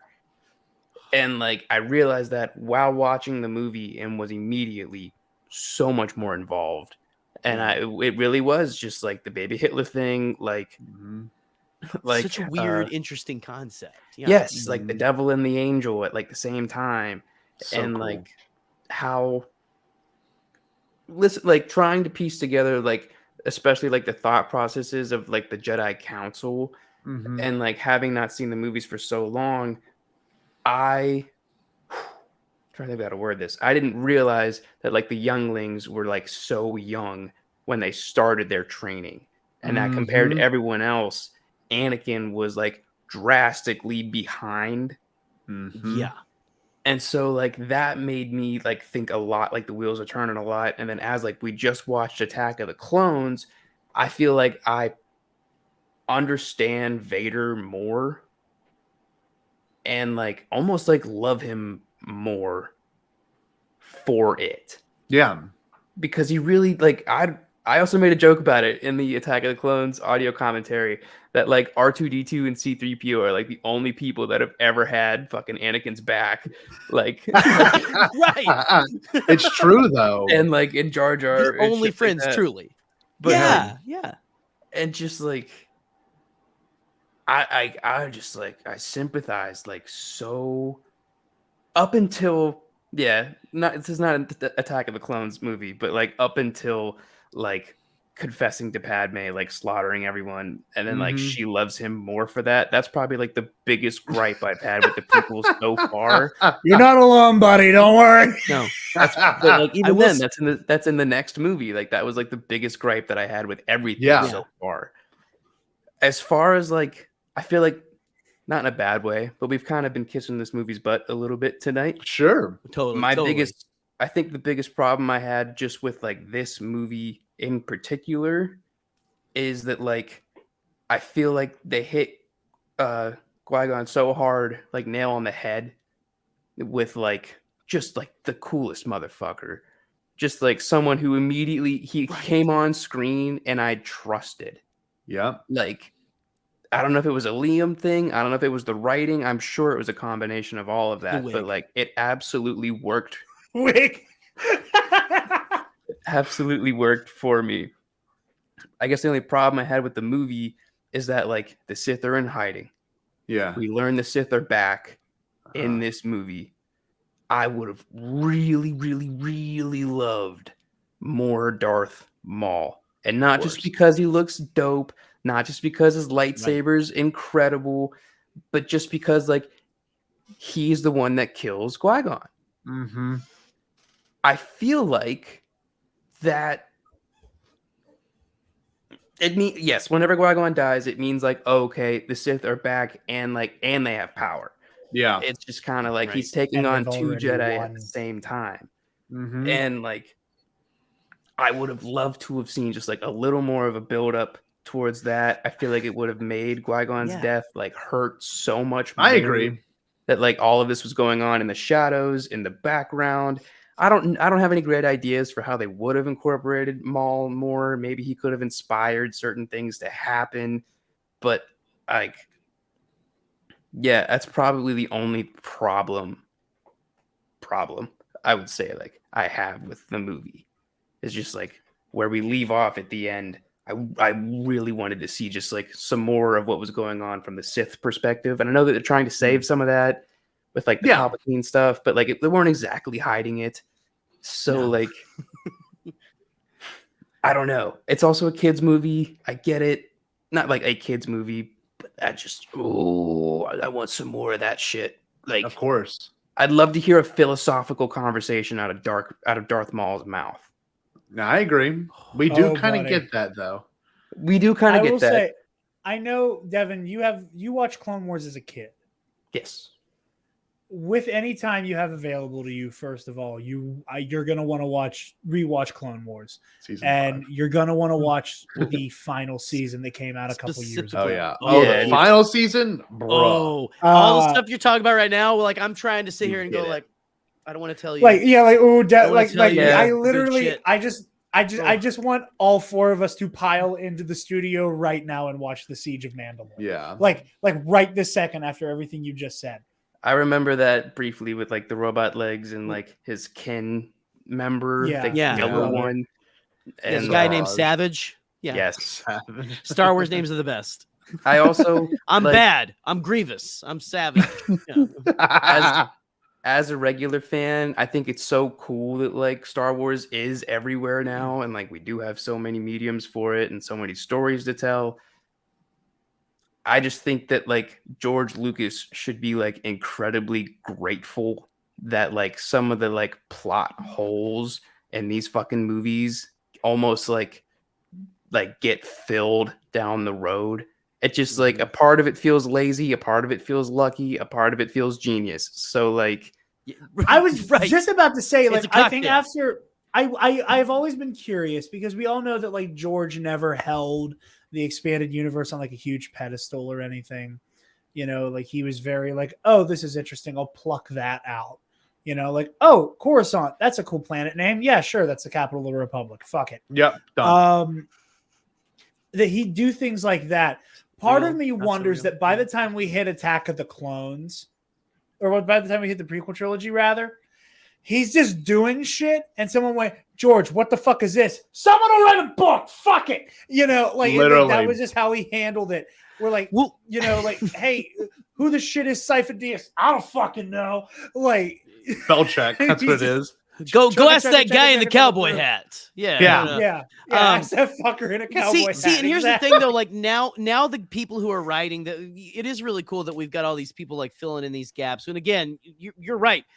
I won't put 100% of it. I know I sing the praises of George like he's my God King, but the man is. Just go watch our Why We Love. We need to post our Why We Love George Lucas video again sometime, Scotty, because like that the man is an enigma, but he is genius, but it is equal parts like madness. And I will say there's been a lot of nerds who are my age and older and younger who are getting to write books now who've been thinking about those plot holes for years. Yeah. Like, how would I fill that? And so that's the cool thing. And it's like I just love how you put that. Like whether it's you know, just plot holes, whether it's stupidity, whether it's neglectfulness, whether it is just genius. Part of it is a little genius. We are getting these little things, and it deepens and it enriches the tapestry that George created, and that he keeps, you know, like he created something that people can build on and add on to, and it doesn't feel tedious unless again you're like, there's a ton of shit now. There's a ton of shit, and it is like it is an avalanche of shit that is out there. So if you want to get like everything in, good fucking luck. You might as well just read the Bible in a night. I was just saying, you know, like. Devin, I want to ask you a question. And again, you know, we said we recorded this one after we recorded Attack of the Clones, just to accommodate schedules and everything. So I really wish I could have asked you in the Attack of the Clones one. Not you guys. It was Devin and my schedule. No. Please blame it on me. The way Gerry reacted, I felt like I like low key made it sound like you guys were difficult or something, and I didn't. I like to make people feel bad sometimes. That's what I am. I'm a horrible Darth Vader person. Yeah, go on, please. Devin, there's a lot of people who have talked about how, now I don't like this because I love Count Dooku, that remove Count Dooku from the equation, have Maul survive Phantom Menace, and just be your through line antagonist. Now, obviously, we have not watched Revenge of the Sith yet.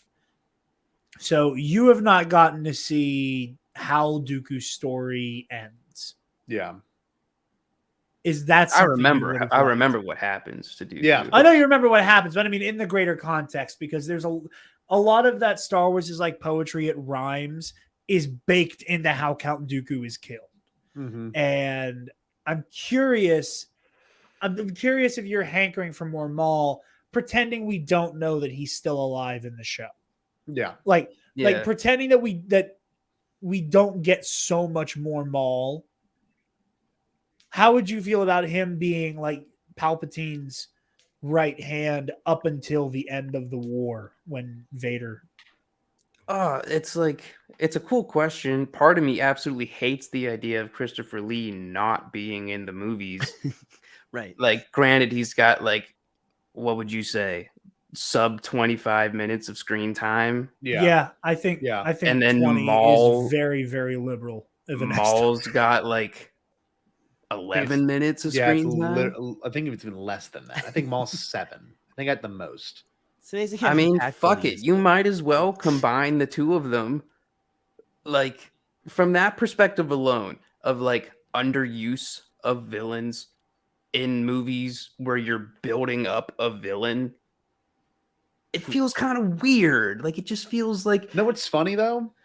I do want to say that to that point. The ultimate villain of this movie, and it's evident, it's Sidious, Palpatine, but you take in what you just said, right? You're thinking it's Maul the whole entire time, but there's so much plot that indicates that it's not him, right? The lines of "there's always a bigger fish," right? The title itself, the Phantom Menace, not the menace you see, the one that you do not see. the one that's pulling the strings, the one that happens to be both the helper in one scene, but the main villain in the other scene. It's so weird. Like if anything, the prequels, and I think all of us know this now. It may be upon your rewatch, Devin. You'll have this moment that clicks. The entire time, it's not Anakin's story. It's Palpatine's story. You essentially get when you're Palpatine. looking at episodes 1 through 9. Yes, it's actually like incredible that like that's something you could even say. Yeah, I do think though that like Palpatine has I mean, when you say it's his story, that's one thing, but I don't think that was like the original intention. Well, I think Scotty's saying Phantom Menace is more the story of Sidious. Yeah. Maul happened to be just the pawn, and of course, Dooku I'm totally cool with him being a pawn. That makes so much sense. The whole thing's going Same on. with Dooku. Dooku is absolutely just a tool. Like just to get Anakin. Yeah, like they're both pawns to, again, like I know it was a joke in the beginning, but essentially like the child grooming that sort of goes on like between Palpatine and Anakin. It's a real thing. That's real shit. And that's going to take so much time. So he's going to need more just like muscle in a sense to like see the vision through. Yes. But I also just think like there's such an opportunity there where like the Sith is like so much in the dark and is like this virus right under the skin that like you can't detect and whatnot like that. And I just to be honest with you, I don't want to replace either of them by any means. I just really don't. If I could just have like another 15 minutes of Maul and another 15 minutes of Dooku, and I think that's just like the sweet spot. Like I think when you have just like the Sith in this position, like even though they're pawns to a greater game, they could be knights instead, to use chess terminology, or just like something a little less powerful than a queen. And like, it takes a lot of fucking effort to like remain a secret, act covertly, and like plan all of these things. Thousands of fucking years. 1,000 years of just 2 by 2 scheming. by 2 by 2 by 2 until you infiltrate government. Yeah. So like, I know Sidious is like end all be all, but like, he's not just gonna pick any Nancy Drew that walks into the building and is just like, all right, you. Like, he's not just looking at anyone that like is kind of evil and force sensitive, and it's just like, come here, I'm going to show you this. You're going to do this for me. Yeah. Like, I refused. I feel like that was a missed opportunity. I'm not like super mad about it. I'm a little more mad that I'm sure there's a ton of lore on him, but just like cinematically, I would want even more so about Dooku than Maul. Sure. Right. Whole Which book. is fair. Whole book. I'm sure he deserves a whole book. But just I think, again, that thing that just kind of like. No, I agree with you because Dooku's one of my favorites. Like you're putting this on the big screen. It feels incomplete. To complete it, you're using like the smaller mediums to get there. Yeah. Dooku's. Yeah, just because we were talking about the Phantom Menace, I wanted more Maul. But talking prequels so far, Dooku got robbed. Yeah. And I feel like they didn't know 100% the weapon. I feel like they didn't know the weapon they had in their arsenal whenever like that dude's on screen. And such a commanding presence. The majestic, incredible handled weapon that he. Oh, excuse me. But I'm getting a little in there anyway. I'm getting sweaty. No, you're absolutely like. Honestly, like just again from the framework of, and a lot of like we have to pull ourselves out of the fucking canon insanity. And look at this as a trilogy. You're absolutely right. And I mean, from the sounds of it, we probably got at least 15 minutes of Maul in the extra 3 hours that we had. I mean, I don't know what else is in there, like that fabled 3 hour. I'm sure there's 6 hour some cut. Insane stuff. Yeah. But it is like, I don't know, like I'm watching the beginning. It is that absolute, the mad genius. He's mad. He's a genius. The man knows how to tell a story. Yeah. George knows how to tell a story, but he wants to tell it his way. And sometimes he's like, I'm not going to give you this. I'm not going to give you that. I want to follow this thread instead of the thread that you might find more interesting. And honestly, like you said, like I would love an alternate universe. Like if we could like just switch over to where you've got that 15 extra minutes of Maul and Christopher Lee, Sir Christopher Lee. I called him Lord Christopher Lee, but I mean he can be Lord too if he wants to. Lord Charlemagne. Goddamn. But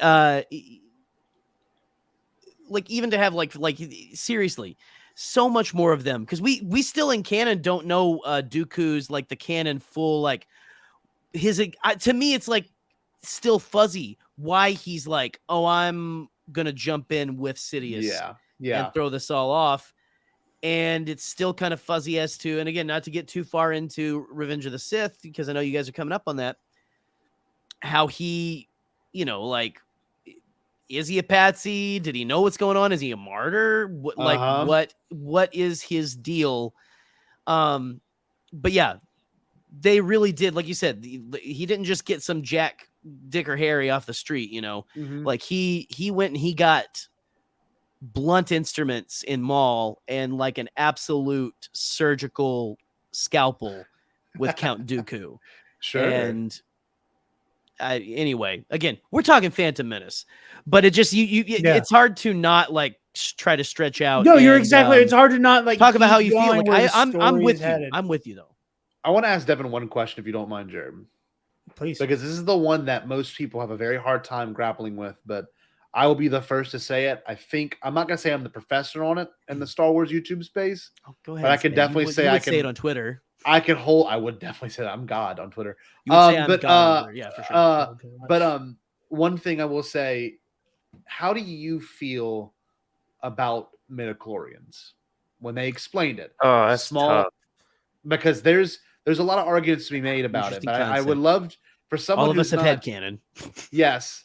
For you who have not been in like fully into this fandom as intensely as some of us have here in this chat, there's a lot of obvious I guess angst towards this idea. But as someone who's somewhat casual in this, how do you feel about the idea of midichlorians? I think it was like borderline clever in helping the structure of like a force sensitive family lineage. There you go. Okay, I like this. I think it's a little more wholesome just whenever it's like there's a little bit of force in everybody, but like some people can just like just are born with like a more innate spiritual connection. Sure. But like I also think that could create like some kind of problems and like things like that. But Jared will remember in the audio commentary, I didn't really piece together that Vader didn't have a dad. Yeah. Like it was something that whenever we were doing May the 4th last year and we were going through like the OG trilogy, the thought just never popped into my mind of just like, what the fuck's Luke's grandfather like? Well, we did talk about that briefly, and I was like, oh, he's Force Jesus. We'll get to it next year. Like, we just steamrolled over that huge thing. It's a huge thing. George Lucas is his grandfather. We all know this. Yeah. Well, it's weird because he wears high top Reeboks and flannel. Yeah. He loves, just like Hershey bars, drinks Diet Coke. It's great. One thing when it comes down to, midichlorians and obviously Anakin, I've always thought it was an interesting concept, especially with this movie. It sets it up so well. Be mindful of the living force. That's the freaking thing. It's I have a bad feeling about this. Don't sit on your anxieties, Obi-Wan. Be mindful of the living force. Like you've got a movie that sets up so much of this new idea, because we always heard the cosmic force, but there's obviously there's duality, right? You've got cosmic, which is the dead, the non-living, and then you've got the living force, which is within all of us as people, and you take one step back and you go, well, how do I embody the living force, and a lot of it comes down to the fact that, like you said, some people are more spiritually attuned than others. We see that all the time. There's some people that can get more philosophical in terms of how they feel, within themselves and what they feel that is spiritual, your out of body experiences. Other people who never encounter that their entire life, and there's a lot there to unpack, but this movie's theme of symbiotic relationships is what I think drives it home for me. You've got, when the mind and body do not work well together. Jar Jar Binks, very disoriented, very clumsy, very confused. Well, this manifests with the Naboo. You've got one group that thinks that they're more important than the other, but if one of them were to disappear, the Gungans, it will affect the Naboo. They are in a symbiotic circle in this bigger sense. Same with midichlorians within, if you do not allow. I would go so far as to say with the duality, to specifically touch on the mind and body are not in perfect sync in Jar Jar, then you have the absolute fucking machine that is Darth Maul. Yes. That can perfectly not attuned. only can he touch the Force, but he is like everything. He's everything. Just a fucking machine. He's a machine. And yet driven by pure just absolute anger and stuff. Yes. Which is why he ends up losing in the end. Of course. Right? Like overconfidence and all that comes with that. So, but it's the line that everyone hates. Master, what are midichlorians? And people always dogged on that line, but it's basic biology. We're made up of billions. I believe the number's 37 billion or trillion. I don't remember the exact number. I'm a biology teacher, by the way. But you are comprised of all these little things that work in sync with each other every day. Your most basic functions come down to the things within you operating properly. And it's so weird that George wanted people to reflect on this, because everyone takes this for granted. Literally right now, your heart's beating and you haven't thought about your heart this whole conversation. It's just there's so much that must be at work for something to work out perfectly. And it's weird. It's like an allegory for filmmaking itself. You watch a scene with Jar Jar and you're like, oh, that Ahmed Best guy, he needs to kill himself. But it's so deep and dark and evil. And you got to realize it wasn't just Ahmed Best that decided to do what he did. It wasn't George Lucas. It was millions of people involved. It's such a complex thing that people don't give this movie or films in general enough credit for. It's so many hands involved with the making of something. And you take your time with a film like this and you break it down and you look at midichlorians and you learn to realize that a lot of it comes down to, what you get out of it. Right. And what you can relate to. And it's so weird as an adult, or even as a kid, you don't really understand it, but this is one of the few Star Wars movies that I think you could go back at 40, when we all get to that age, or 50 or 60, and you kind of go, whoa, I now really get this. Whereas I think before, with the original trilogies, they're very, I wouldn't say cut and paste. They're very rich in themes, but there's a lot there that's more about character and less about story, if that makes sense. And to hear your perspective on midichlorians is very beautiful, because it's because a lot of it's it is an explanation of the lineage, right? Or the lack of lineage, right? That's one of the biggest lines is his counts over 20,000, and you don't know what that means. No one knows. It's a religion that requires a blood test, to see if you're religious. Yes, I've seen a lot of pushback on the concept of midichlorians with regards to you had a really cool magic system and then you added eugenics to it. That's the thing. They're like, it takes away the magic when you, like Scotty was saying, you have the magic of, again, you're not thinking about your heart beating. It just fucking beats. No. That's not even magic. Here's why that's I reality. like midichlorians. I can't think of very many magic systems where everybody's able to use it. Yes, exactly. Yeah, but you still you can look at Harry Potter though. There's still a lineage aspect towards that. Or people have mudblood parents. Right. And it's just but the wizarding world, I feel doesn't it's weird, but Harry Potter, wizarding, not religion. Yes. You know what I mean? There are wizards that are bankers in whatever the wizarding world is called. Yeah. It's just a part of what they do.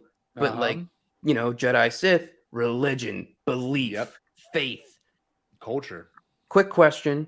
It might have been said in the movie, but I am missing it. Where does the prophecy about the chosen one come from? It's so vague. It's so vague. They literally, what they say, we barely get a snippet in a book. Yes. what they say is it of you referring to the prophecy of the chosen one, the one who will bring balance to the Force. That's fucking it. That's Because it. I really, as just That's like where a it human comes from. being, I really don't Phantom like Menace. prophecy shit. Like Yeah. I just like it's a trope to me at this point. I just don't like prophecy shit. Yeah. But like I really need to know, and I'm sure I'll never get a clear answer to it. I But, can like, read it. There is a written. there is. We do have a prophecy in canon. It's from a book that came out a couple years ago, but it is never actually orally presented in the movies. I just like I feel like not enough characters are wrapping their heads around the fact that like the fucking Force manifested like a human being. Yeah. Right. That's fucking Well, like Scotty, go ahead and the more I read think Devin's about it, prophecy. blows my 'cause mind. I'm trying to find it because I found a snippet of it. I want to find the full thing. Is it really only 4 lines or no? Yeah. It's not long, but like I find interesting what you said, Devin, that you know,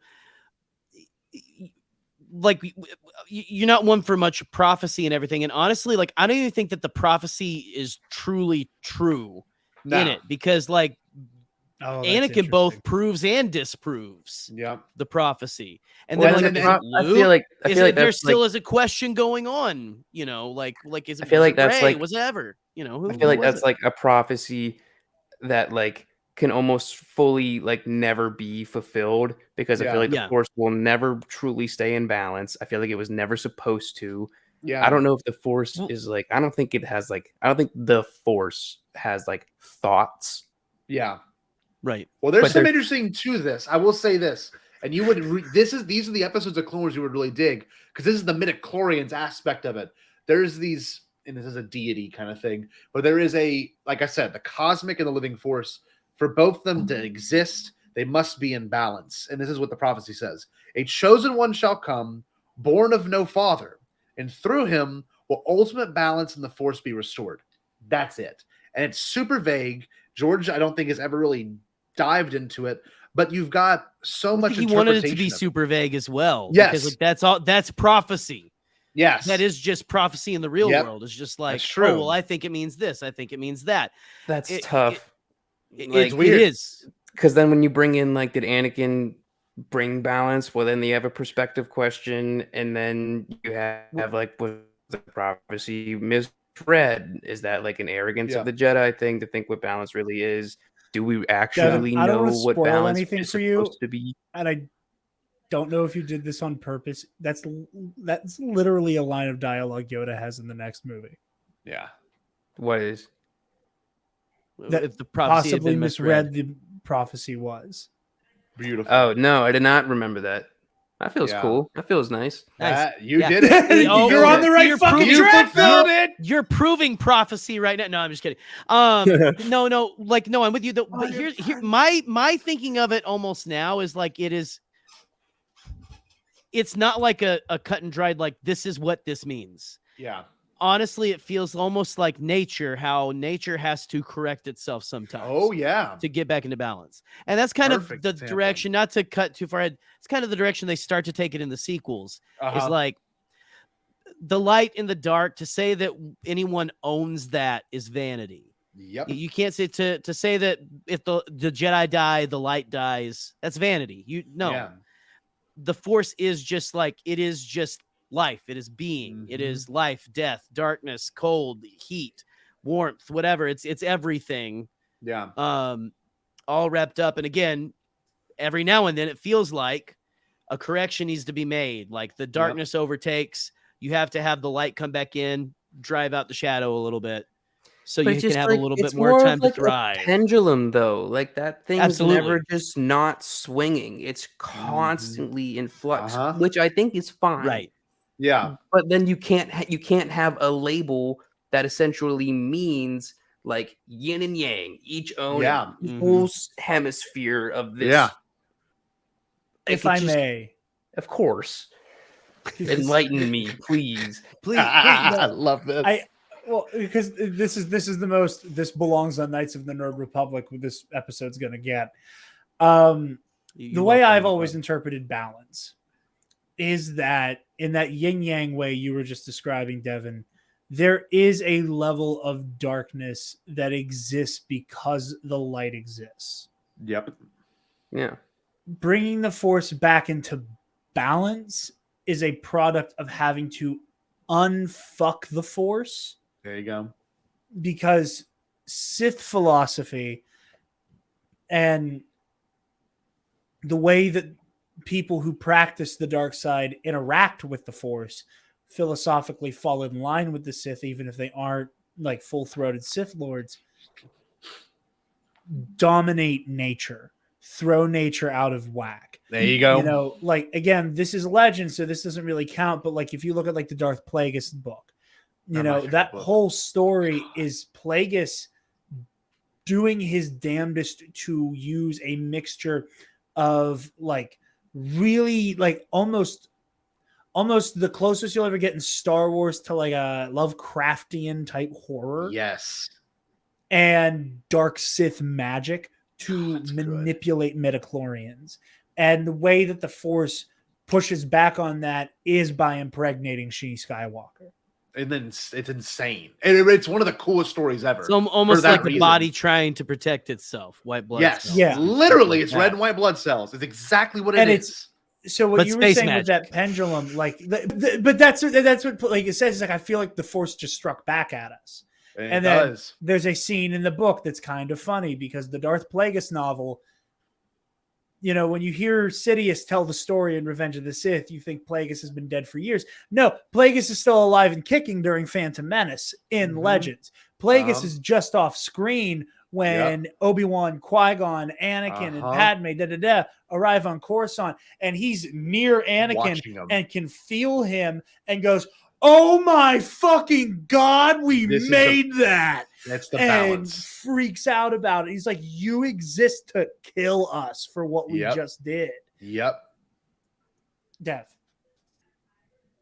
I feel like Plagueis felt that way because Anakin was walking with the Jedi.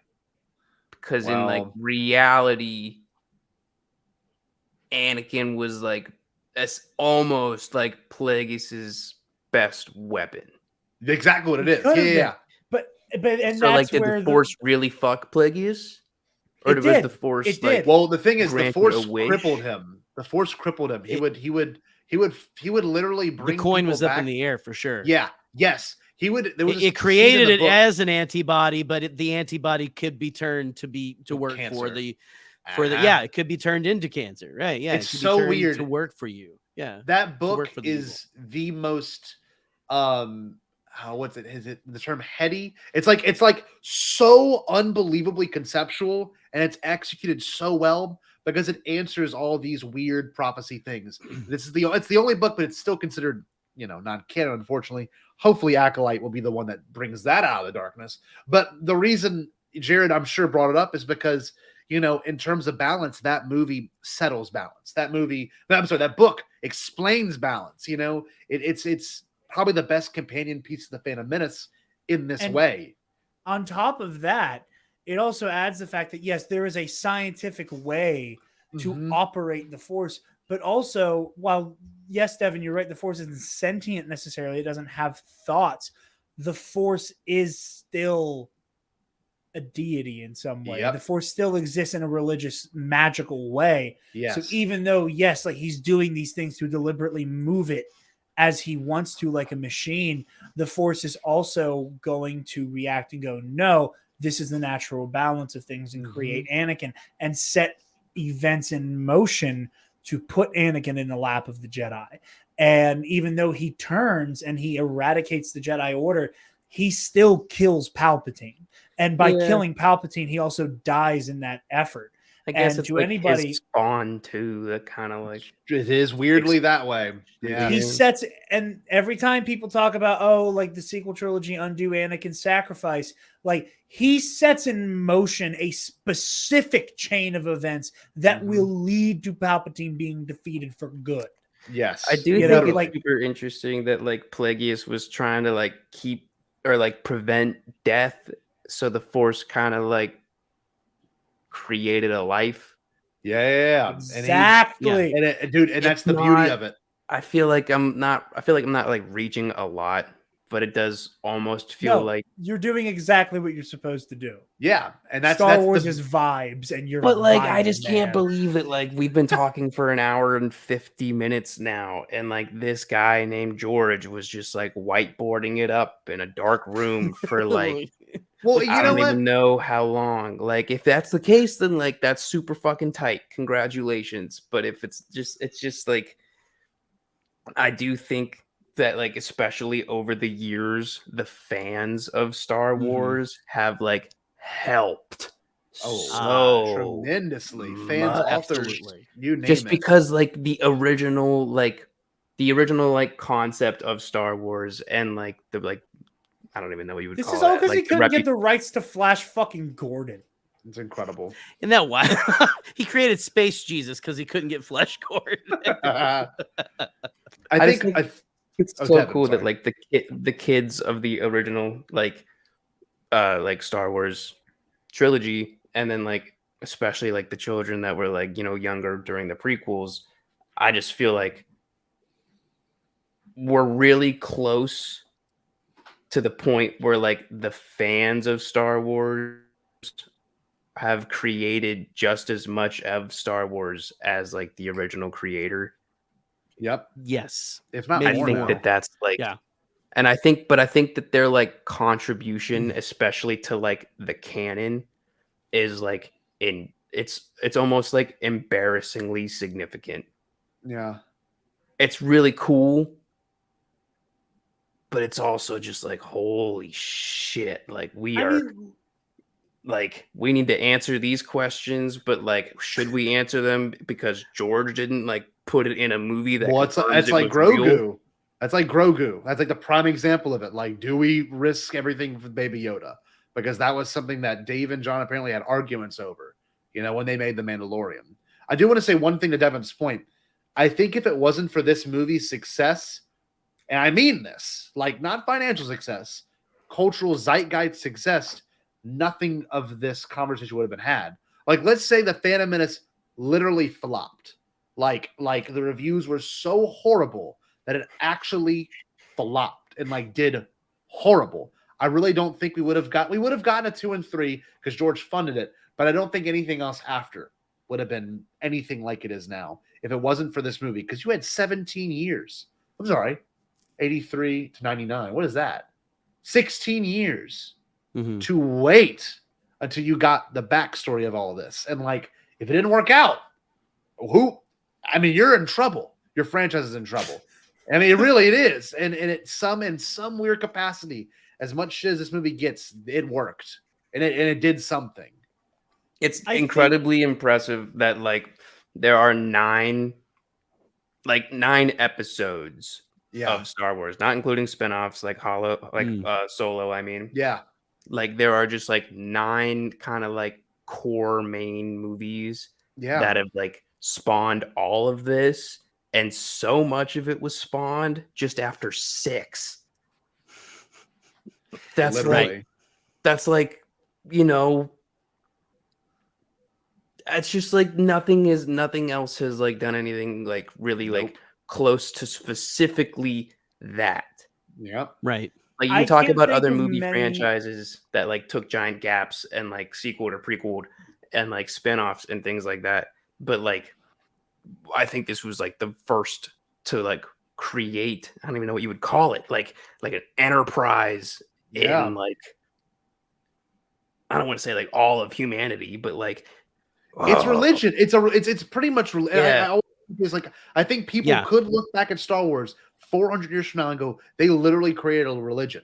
Like you created a narrative so good that it parallels Christianity, it parallels Buddhism, it Islam, like it does all of it. It does all of it, and it even parallels Greek mythology. Like it's such an operatic experience that I really do think that people could look back and go, wow, these people had a religion most people really enjoyed, and that religion was Star Wars. Like it just is. It's so a part and of it's all because some nerd who liked to race cars but couldn't anymore from Modesto took all of these like religions and myth and threw it in a blender. Yeah, and was like, I guess we'll do this. Like all of the things that I like previously I think it's said, equal parts genius and like you saying, like just like what the hell, man. But like everything about the whole spiel that I just went on was like directly supposed to like be after Scotty's comment that like Phantom Menace really like I feel like was like a giant catalyst for a biology term. That might be chemistry, but you got it. Yeah, I just like it definitely makes me appreciate the movie a lot more. Like looking back on it, not perfect. Definitely one I'm gonna watch with my kids. Like for sure. Why the hell not? I feel like there's a reason why like 5-year-old me like loved and adored this shit. Yes, and that's never gonna change. No, but not in like a Monsters Inc. way. No, exactly. In like this is the tip of the iceberg. It's a respect. My boy. It's a weird form of respect that I think most people either do or do not have with this movie. If you respect what it refers to, if you respect what it really means, if you respect the choices that the creator made, you can get so much out of this movie. Like so much. It's like Revenge of the Sith is so operatic and beautiful, and Attack of the Clones is so freaking B-movie and weird. But this is the one movie that, like, if you don't put yourself into it, you really can't get anything out of it. And that's mostly a you problem, and maybe it's part of the movie. But like I've spent so much time with this film, and like every time I watch it, and like Gerry said, it's one of the ones you just put on. But when you get into and get drawn in too, like you can just let it play in the background, but you can also get drawn in at the same time. Like it's just something so special to it. I love this. I just love this movie. I love that. Like it really, I love it. And like Kenobi next week, like it's possibly going to make this movie better. And then we get a show like Acolyte, which could make this movie even better. It's like we're finally in a time now where like Rogue One was great. Don't get me wrong. That was a good time 6 years ago where it perfected A New Hope. Like, wow, we rounded out A New Hope. Who would have thought we would have gotten more to A New Hope? But now we're going to see a show that's going to perfect the prequels and add on the prequels. Clone Wars did that. It's just, we're so fortunate. We really are so unbelievably fortunate for Disney and Kathleen Kennedy and just everything right now. We're lucky. Never would have thought I'd be sitting here talking about this shit. Ever. When I was 9 and I love Revenge of the Sith, I'm like, that's it. Let's go watch James Bond movies now because there's no more Star Wars. But here we are, and we're going to see a whole new series that's going to perfect and use characters from this show.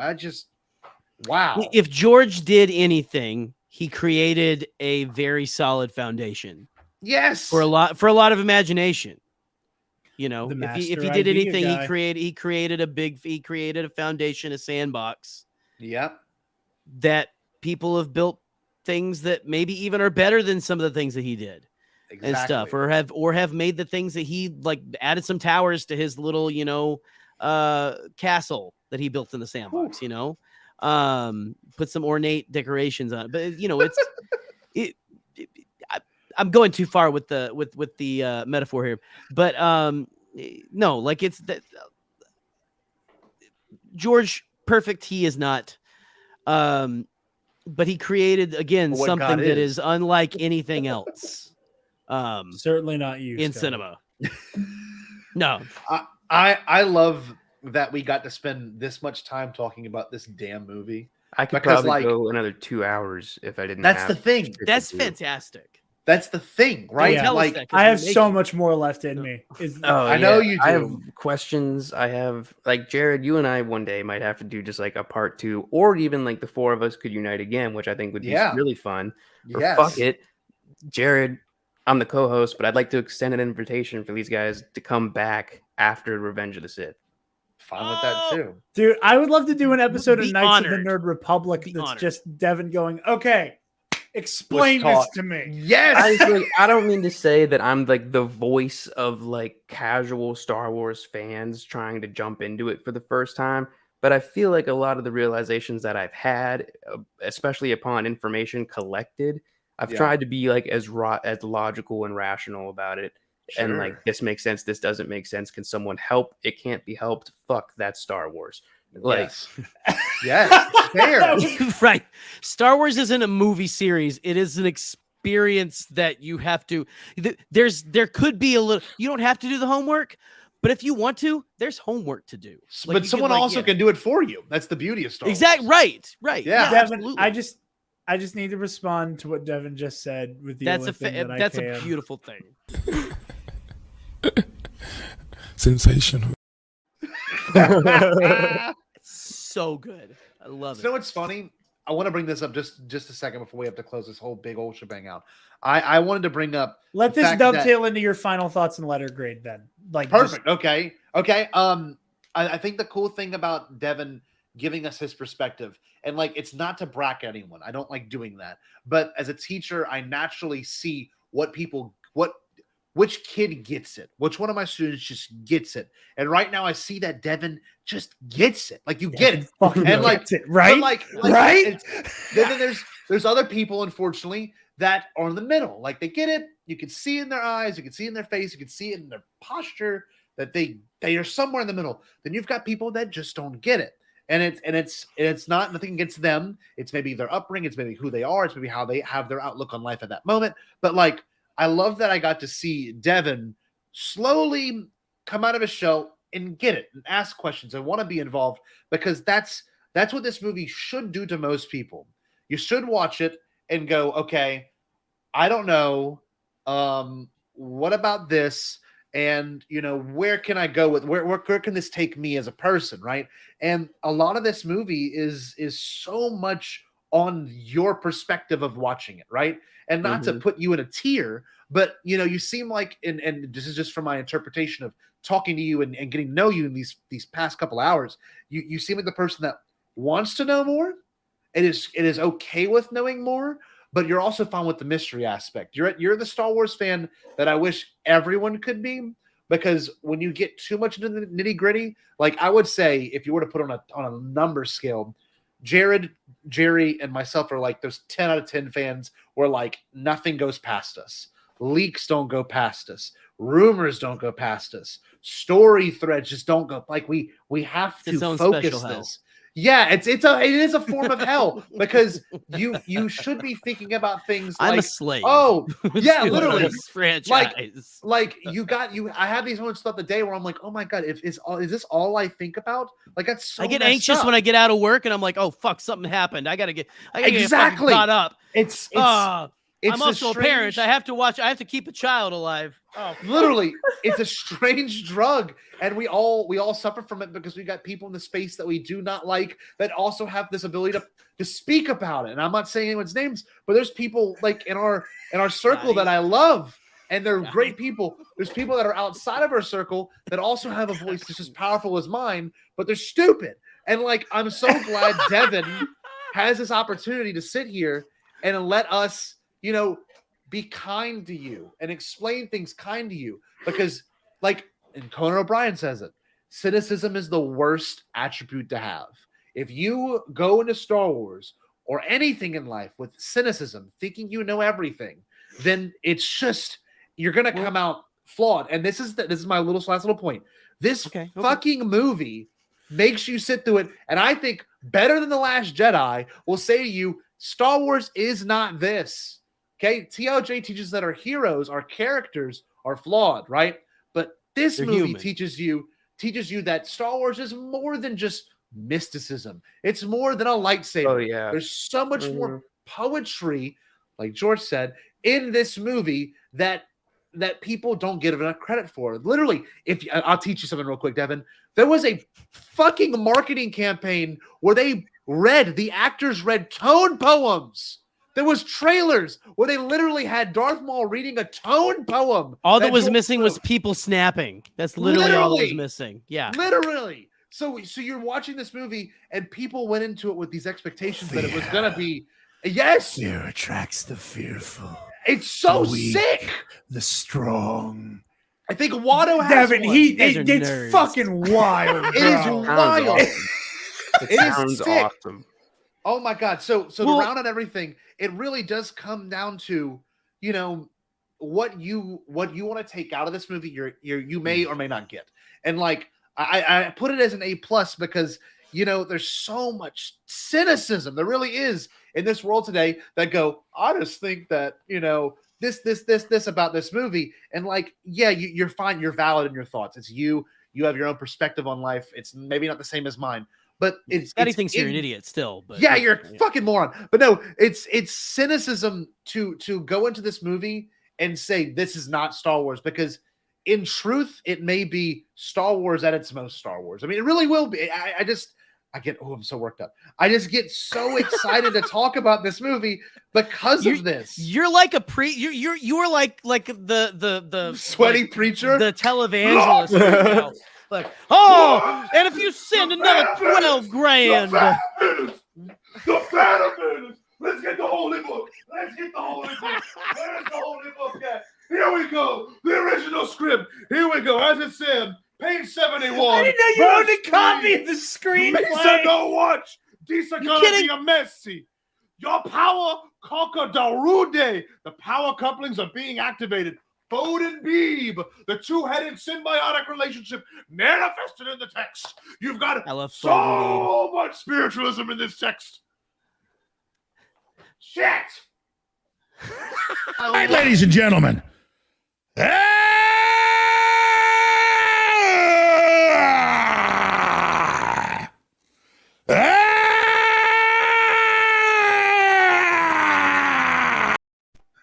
I'm just thirsty now. Devin, I love you. I went into this thinking you would have bad takes, but shit, you're the best takes of them all. We've never had guests on the show where I wish that like the four of us could go to an after party and just get at a bar and just like, dude, I like, you know, the three of you combined. And especially Jarod on his own, because like he and I have talked Star Wars a lot before, just doing the podcast and whatnot. But like the three of you, like almost like help my interpretation, or one of my interpretations of the Phantom Menace is like the more the merrier. Like Jarod had said before we watched the Phantom Menace, and like I totally get. I've been a fan of the way something went before, just diehard fan, theorizing and whatnot, and you see a later prequel or sequel, and it doesn't live up to what you want it to be. And I get how a lot of people might have felt that way when this movie first came out. Sure. But like Jarod had said, like right before we jumped into Phantom Menace, that like this movie shows more of what Star Wars like has to offer. And like it's not just TIE fighters, it's not just, you know, just like the super easy to pick out things. Yes, it's just like I loved the pod racing, I loved like exploring different planets, I loved like, I don't know, there's just so many different systems at play, and like Anakin and his mother were slaves, and like it's just why like, is that still there? Yeah. Yes, it's incredibly like bizarre and fascinating, and like if you lean into it, you can have a lot of fun. I'm someone that cares a lot about story. I am an actor. I like a story attracts me. Telling a story means a lot to me. It can be messy. But it's not a mess.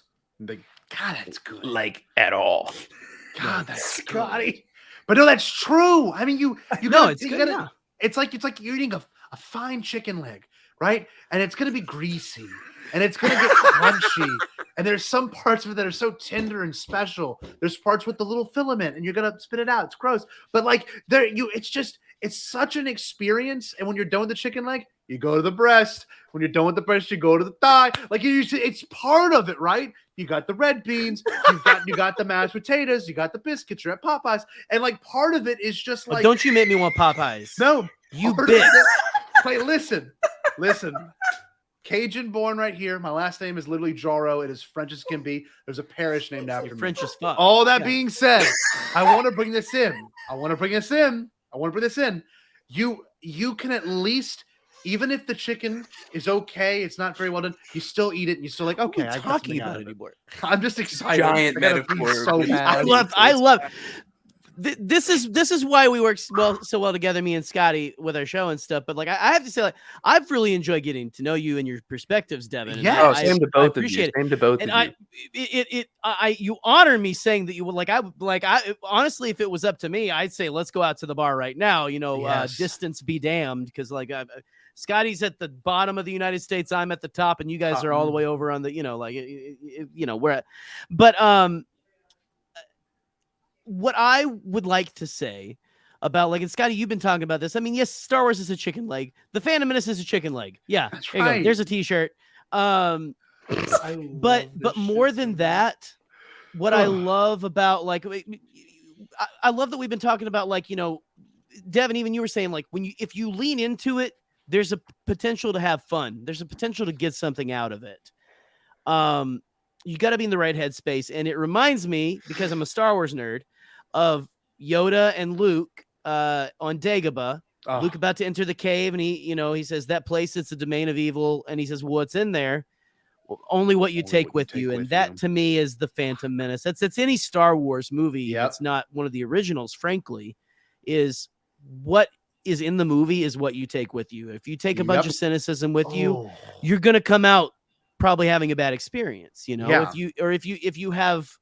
If you have hopes that are like so high and it doesn't quite meet, like maybe that's like your own hubris and stuff, like, well, it didn't meet what I wanted it to be. It is an experience you have to meet at its level. And I think it's also, just to piggyback off that, I think it's dangerous to like show casual fans more or show non-fans just the basic movies, because like life in general puts an exclamation point at the end of Star Wars. And I feel like, I don't even think necessarily like cynical people, but just like people that like, it's tough. Cause like, especially if you didn't know that this movie's geared towards like, let's say 15 and under. Just like,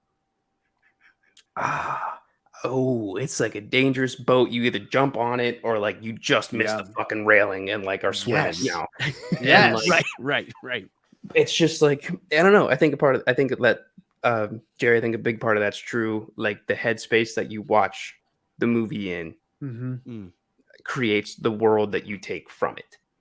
Right. And it's just, that's so like, it feels niche, but also like it's huge. And like, we have Star Wars constantly now. Niche and incredibly universal. Absolutely. It's strange. It's so strange. It is the eighth. It's a world religion. It's just a religion. Oh, it's an eighth wonder. Yeah. It absolutely is the eighth wonder of the world. There is, again, like you've been saying, and other people, like, there is nothing else like whatever this is out there. Yeah. And again, it does feel like a religious experience, especially if you go to one of the conventions and are around the weirdos. Oh, I bet the energy there is just like, we got to get both you guys like to one soon, and that we can like all be hanging out. Anyway, I'm not gonna drag you to a Star Wars celebration. Anyway, this discussion, by the way, has been almost the full length of the movie, so maybe you could. I actually turned on the movie at the beginning. I noticed. I actually turned on the movie at the beginning. I don't know if you can see the flashes right. Oh there. no, Anakin really? Flying off, saving Padme and them from the. Oh, it's an automatic pilot, is where he's at right now. So, yeah. I do think it is time to head towards our closing statements, though, Jerry. Yes. Scotty gave his. He gave an A+. Jerry, final thoughts and letter grade. I mean, those are my final thoughts. I mean, I think that I think there's a lot of potential, and again, you never want to gatekeep. If it's not for you, it's not for you. I will. But Scotty will. But Scotty calls himself God on Twitter.com. Righteous God. So it's fine. He is a fair but firm God. You're just a fucking idiot if you can't watch this movie and get anything out of it. That's it. That's all I say. Hey, this is my final thought. I'm sorry. Hey, shut the fuck up, you stupid God. Scotty, I have so much respect for you for talking about this movie the way I wish I could bring myself to talk about The Last Jedi. You're an idiot if you don't like. Just wait. You get to The Last Jedi. You're gonna turn to me. We'll go ham, buddy. We'll go ham. Devin, I'm gonna give you a year's advance apology. because I'm gonna be like Scotty, but so much worse when we talk about The Last Jedi. Don't have me on, because Last Jedi to me is a very personal film. Oh, it's and that's another thing, is there's so much that you can get from all of the, like, your life experience, I think, does kind of like add to your experience of some of this sometimes. But again, like it's like we said, it's the beast that is the beast of two heads. It's complicated and accessible at the same time. But I would give it I think I've expounded enough on it. I give it an A+ as well. Yeah. That's no shocker. Scotty and I, again, we run a show called the Bombadcast, which is a play off a Jar Jar Binks line of dialogue that's very obscure. I tell people I do a Star Wars podcast. They're like, "What do you call it?" And I tell them Bombadcast. They're like, what is that? But just again, it's very near and dear to my heart. You don't want to be biased, but again, this is the reason why I love Star Wars so much. And I'm glad I finally made him leave. Oh God. Sorry for the audio listeners, that won't make sense. But I but unfortunately don't think we've been cured just yet. Devin, I want, before I throw to you, I just want to say, I truly hope me screaming that I'm proud of you does not come off as condescending. No, it doesn't. Like,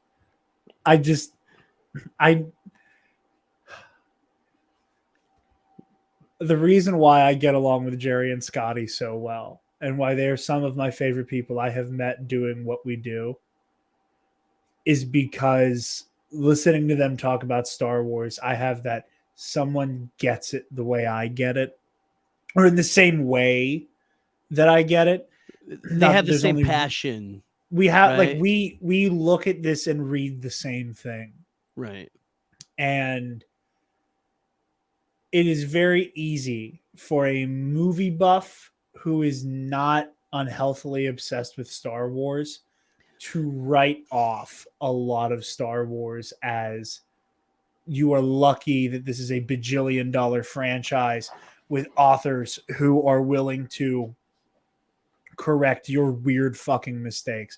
It makes me so happy to see the level of unabashed, uncynical joy and conversation we're having when so many other people, when they talk about this movie, write it off as Frogman talks funny, there's no plot, the sword fight is cool, but what the fuck is this movie? And I'm even gonna get a little gushy right now. The reason why when I went, I want to do a movie club podcast, I'm gonna make my workload unfucking bearable because I hate myself. Everything you've said here today, not having the absurd back catalog knowledge that the three of us have, but like your level of like curiosity, excitement, and passion is why when I said I'm doing just a general movie podcast, that before anybody who was already a part of like the Nerd Academy network stuff, I was like, it's Devin. Yeah. No contest. It's Devin. Devin's going to be my partner with this show. And this is every motherfucking reason why. Dude, I like. Also, the Phantom Menace is an A+. Devin, take us home. Well, first off, this is like, I have so much fun doing this. So Bad It's Good month made me want to die. But, and there's just like. Rough. Sorry. It was rough. Maybe that's a part of why you enjoyed the Phantom Menace too. We were coming off of fucking Mac and me. Yeah, that's definitely why. Hey, don't talk bad about my adorable little space sea monkey. I don't know whether. No, we're not talking about it. No, I'm sorry. okay. I don't mean to bring up bad memories. I just like Jarod. I'm so very thankful that like you asked me to be a part of the show, and like I think this is so much fun. Also, to your original point, also to not sound condescending, a part of like the reason I've had so much fun tonight is because I have like a really deep appreciation for like how happy it makes you guys. This movie is the happiest I ever get watching Star Wars. I think that just like I cannot sit here and say that if I had seen this movie as like a 21-year-old in '99, that I would have been incredibly disappointed. I would have went in a little too like a little too logical, a little too rash, a little too what the fuck is this? Yeah. Like we were going in this line and then we just went like and then but somehow we like fought our way back in and like oh it's linear again. And I just think that that's like so cool and just like not just the joy it brings you guys, but just like the people that attend these anniversaries and these cons and these and like all of this shit. And the fact that like the fans of the originals are what are like the people that are making it today. Yeah. Right. I don't know. You're also talking to a kid that like was playing superheroes in recess when he was a little kid. Spider-Man was like my boy. I love all this fantastical Hell stuff. yeah. I love lightsabers. I love the Force. I love spaceships. I love fucking Chewbacca. Like, yeah. I just like Chewbacca is genetically designed to make kids love him. There's no way you can't love Chewbacca. Yeah. I just there is something that Jeffrey fantastical element to it that like I'm a sucker for, and it's not hard to like have a certain level of just acceptance with like these movies, but like once you accept it, I think it feels really good. Like the possibilities, the excitement, the community, the lore. There's so much of it. I didn't even know there was this like the comics now, and like somehow everything's canon, and like you've just seen it fail so many times, like the X-Men movie franchise, retcon, reboot, whatever, like so many franchises, retcon, reboot. It's been going on since 73, right? Yep. 78? 77. That's pretty fucking cool. Yep. I'm sure the latest sequel trilogy divided a lot of fans. But this movie did too. That's part of it. I'm sure it's a total parallel we're seeing now. And the kids that are growing up with the sequel trilogies are going to do what us three are doing right now, us four really are doing right now. Are going to go, no, this is why you adults are wrong. And this is just what you didn't get out of it because of what we got out of it was such a different experience. And then the people that are cynical now that said a sequel are going to then go back and hear the kids' perspectives growing up with it and go, no, this is why it works with the tapestry, Alden Diaz. This is why it works with this whole saga, and Alden's coming on for Revenge of the Sith. So you're preparing him for get ready for a lot of tapestry. That's all I'm saying. You're getting ready for equally intense, but in the other direction experience with Alden. Because that man is one of, if not the best orator I've ever met. Imagine Scotty and I, but combined and smart. Yeah, combined, smart, coherent, and very well versed. Yeah. So less fart jokes too. Everything that we've talked about tonight, considered, and as just like a person that enjoys movies, I always have. I think I always will. It's just something I've always been drawn to and love. The Phantom Menace, it's going to get a B+ from me today. That's incorporating everything. How the script went, how the plot went, general consensus, fan consensus, deeper story, taking in information, what I think should count towards a pro and what I think should count towards a con, like personal review of the movie. I can't give it an A, but it's also definitely not a C. And I think it's fairly close to an A. It's like I don't even know. It's between a B and a B+ for me. It's like an 80 percentage wise, like an 86. Which I rode to college on B's. It's fine. We're all good. So hell yeah. It's perfect. It's perfect. So ton of fun.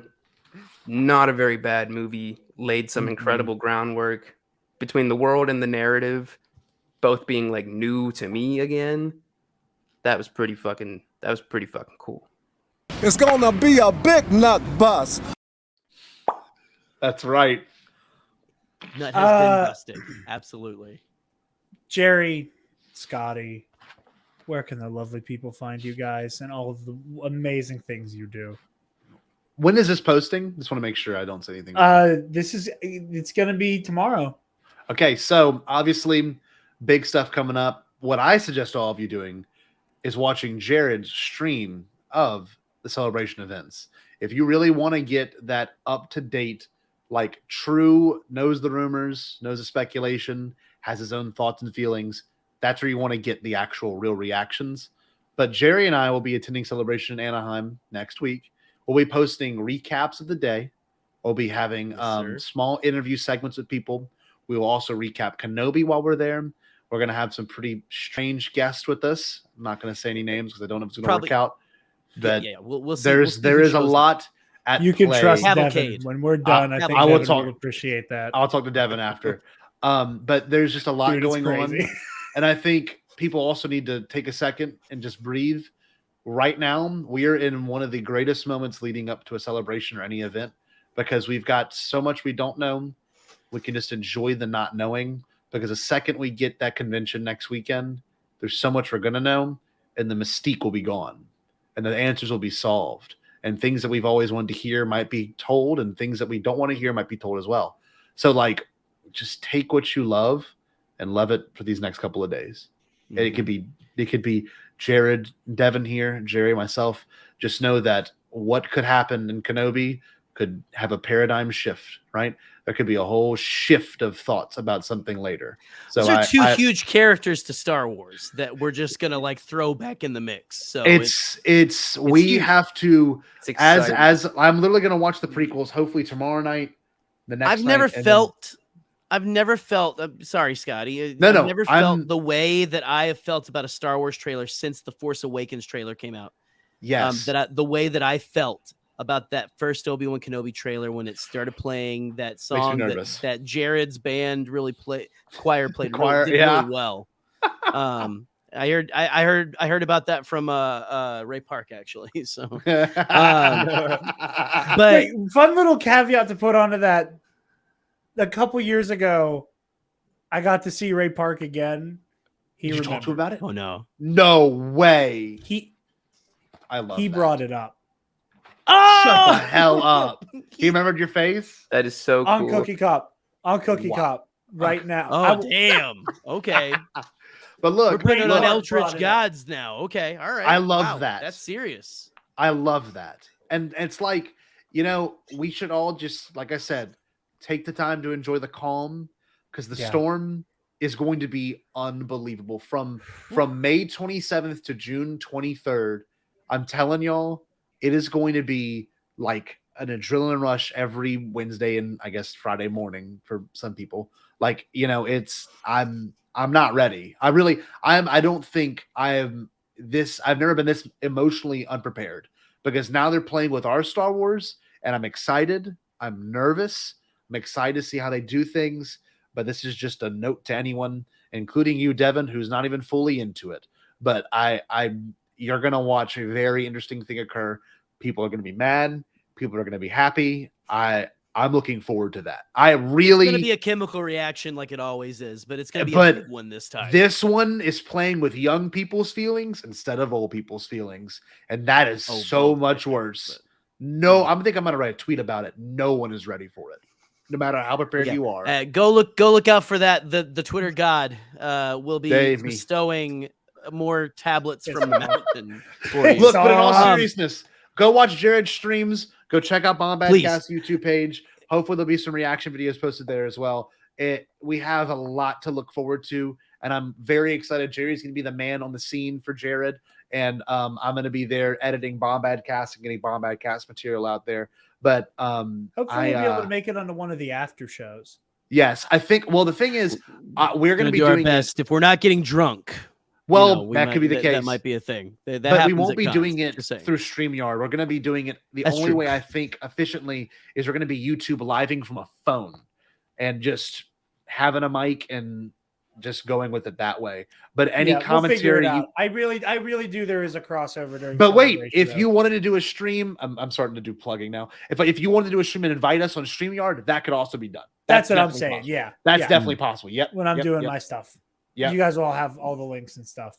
Oh man. If I may, real quick before, like, and again, like Scotty was saying, you went on this big pontification about the calm before the storm, but It's also just like, though. well, I will say if you're going to Celebration or not, and I know this isn't a Star Wars podcast, this is a movie podcast, but still, just for people who are movie fans, and if you're, listen, I've been hearing it a lot on shows. It's been a tough couple of years since the last Celebration. Allow yourself, whether you're there or not, whether you're just watching it from at home, allow yourself to enjoy, to nerd out, to take it in fully. Like Devin was saying earlier, like lean into it. Lean into like it. if it's something you love it. Don't care. I don't. It doesn't matter who's in the room, who's not in the room. It doesn't matter. Whatever. Just allow yourself to take it in and enjoy, and let it wash over you, and just enjoy it for what it is and everything. So just anyway, Gerry, thanks for this. We appreciate you more very than you realize. much. We needed this. Seriously. Your head, when you get anxious for a thing like this, it's so nice to talk about something you love.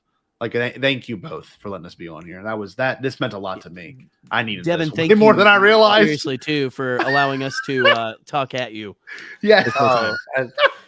I've just been trying to maintain this like casual moviegoer perspective. Not even casual, but like you said, it's a movie podcast. So I've been trying to hold that area. And like, I don't know, I think you guys brought great information. I think it was like hardly any like agree to disagree moments. I think it is just like acceptance, and like not in a bad way at all. It's that lean into it way, that more the merrier way, that like this is so much fun. Yes. And right. It's just like it makes you feel good. It's just like you're learning. Well, I'm learning, and like it's still very fun. So like, Scotty, you're obviously a great teacher. And well, I'm thankful for you because you're a good student and you're a good friend, and that's the beauty of it. I'm very happy that the two of you came on. I thank you. Wasn't super aware going into this, but like I want to check out your show and I want to learn more. And Gerry, thank you for like the opinions and the facts that you brought. So, thank you so much. No, like, I love definitely recommend one episode you don't need to watch. There's a lot of those. Oh, thank you both. And I want to watch the beginning as well. Oh, we could do. I have a 3-hour flight tomorrow. I think that's perfect. Perfect. We do. That'll go so quickly in there, but it's still very, very good. We do have Bandai coming on tomorrow. A representative from the toy company Bandai Namco, coming to talk about their products for Celebration and what our plans are for Celebration tonight. While you're watching this, tonight when you're watching this. Yes. Sorry. You can always catch on the replay. I'll be unboxing a toy that I got in the mail. It is a lot heavier than I thought, so I'm very scared for my shelving. Oh, you got it finally. Ooh, yeah, Bandai right there. So pretty wild. But anyway, Bandai Namco will be coming on and telling us about their Pac-Man DLC that is coming out. So I'm just stupid. Oh, stay Bombad, y'all. Absolutely. Devin, where can the lovely people find you, my friend? Guys, you can follow me on Twitter at DevinArmel31 and on Instagram at DevinJArmel. Jarod. Absolutely. Yes. Your tags, sir? You guys can find me on Twitter and Instagram at DarkJedi2552, harassing Scotty and demanding revenge. Great Jedi. And fuck you. Both of us. I know, but he's more of a prick about it. But now you're on the shit list too, Cable. Yeah, I know. Well, I find it fun to goad you. You're right. As Scotty alluded to, I am going to be live from here talking about Celebration as it's happening. Thank you to Mr. Pete Fletzer for that amazing thumbnail, by the way. I'm going to be live to explain to everyone watching and also the Bombad guys. I didn't get to debrief Scotty on what we're doing yet. I'm going to be live during the day covering the convention. There will be reactions. There will be coverage, my thoughts, all of that stuff. To quote Alden again, because when he said this, he made my heart flutter a little bit. He said, among our little circle, I am the one who's kind of the newsman. You are. You really are. You are Walter Cronkite. Yes, I will take that. That's true. upbringing, you know. What? I said that WCAT-TV upbringing. One day we're gonna show Gerry and Scotty clips of me on the morning announcements. I Anyway, love that. there's YouTube poops of them. That's a whole yeah. That's a whole Bombadcast episode right there. It's Jarod the newsman. That's what I'm saying. Yours truly was the weatherman. Oh, we are doing this. Once So we're things doing calm down, when we don't there's that always talk lull, Star Wars. Sometimes we like to embarrass our friends. And Devin, I'm when sorry, She-Hulk but unfortunately now you're our friend. So you have welcome to it. come on and let us embarrass you. Okay? whenever Star Wars is that break in like July or the beginning of July, that's an episode of Bombadcast. Sorry, y'all. That's it. Y'all you like talk about Star Wars like it's going on sabbatical or something. Yep. Like it's a Star Wars is like travel. honey. It's gonna Literally. backpack through Europe for a gonna month, take and then shot. it'll come back. But yeah, so during the day, I'm gonna be covering everything, and then we're gonna take a little bit of a breaky. And then A little breaky for me. Breaky for me. Thank you, Gerry. Devin, Gerry listens to that Knowledge Fight podcast that I keep slowly trying to convince you to listen to. I too love to torture myself. Yes. But one day we're gonna get Scotty in a Knowledge Fight, and then we're all fucked. I'm waiting Because for then it. Scotty will like have like a back catalog of Alex Jones look. jokes. My summer, I'll be archiving stuff from my old high school. So When Star Wars is backpacking, I will be maybe able to have a we'll laptop. do some Alex Jones shit. Yeah. But yeah, Rogan Joe will reappear. Wild. But then after all of the fanfare for the day is over, we'll be doing a live recap show as well. So it'll be 2 shows each day. And we will be having live call-ins from our friends on the convention floor, like the 2 lovely gentlemen on this show, Alden, who's come up several times. Brooke will hopefully be calling in. Just name the people you've seen in this little, Bill and Trey. All the people you've seen on Knights of the Nerd Republic and the people that you'll be seeing on Movie Club this month. All will hopefully be calling in to let us know what's going on the convention floor, and hopefully some of you guys are able to get into those exclusive panels. Yeah. I'll tell you how much the hot dogs are in the convention concession stand. Yeah. Please do. I'm guessing 35. I'm guessing 35. That's. I'm bringing granola bars. So, but yeah, with all of that said, thank you all so very much. Oh my God. Almost forgot the Patreon. NerdAcademyPodcast.com Patreon link. And donate and things. Give me $1. Speaking of our patrons, thank you to our $10 alumnus, Nick Johnson. And Paco, or as Paco is going by on the Patreon this month. Oh, Jesus. Message it to us. Huh? Oh, I thought you were going to message us again because you did that last time. Use code TNAP at checkout to get 5% off your order on SaveInfowars.com. That's TNAP at SaveInfowars.com. Get 5% off your order. All right, ladies and gentlemen. Also, new bonus to the $10 tier. I will get you a clip of somebody screaming after I say your name. That's just something I've decided on. Nick has their clip, and now for that. Huh? I would like to contribute my services for that. I'm just saying, like I will do a scream for you if you want. Let's just say it. I will. That will get you no patrons, but whatever. It's fine. Also, student store link. Check out the TeePublic. Get some TNAP merch. TeePublic.com. And yeah, with all that said, thank you all so very much for joining us. Stay bombad. Woo! Cut. Move away from the cookie jar. Jarod lost to me in trivia.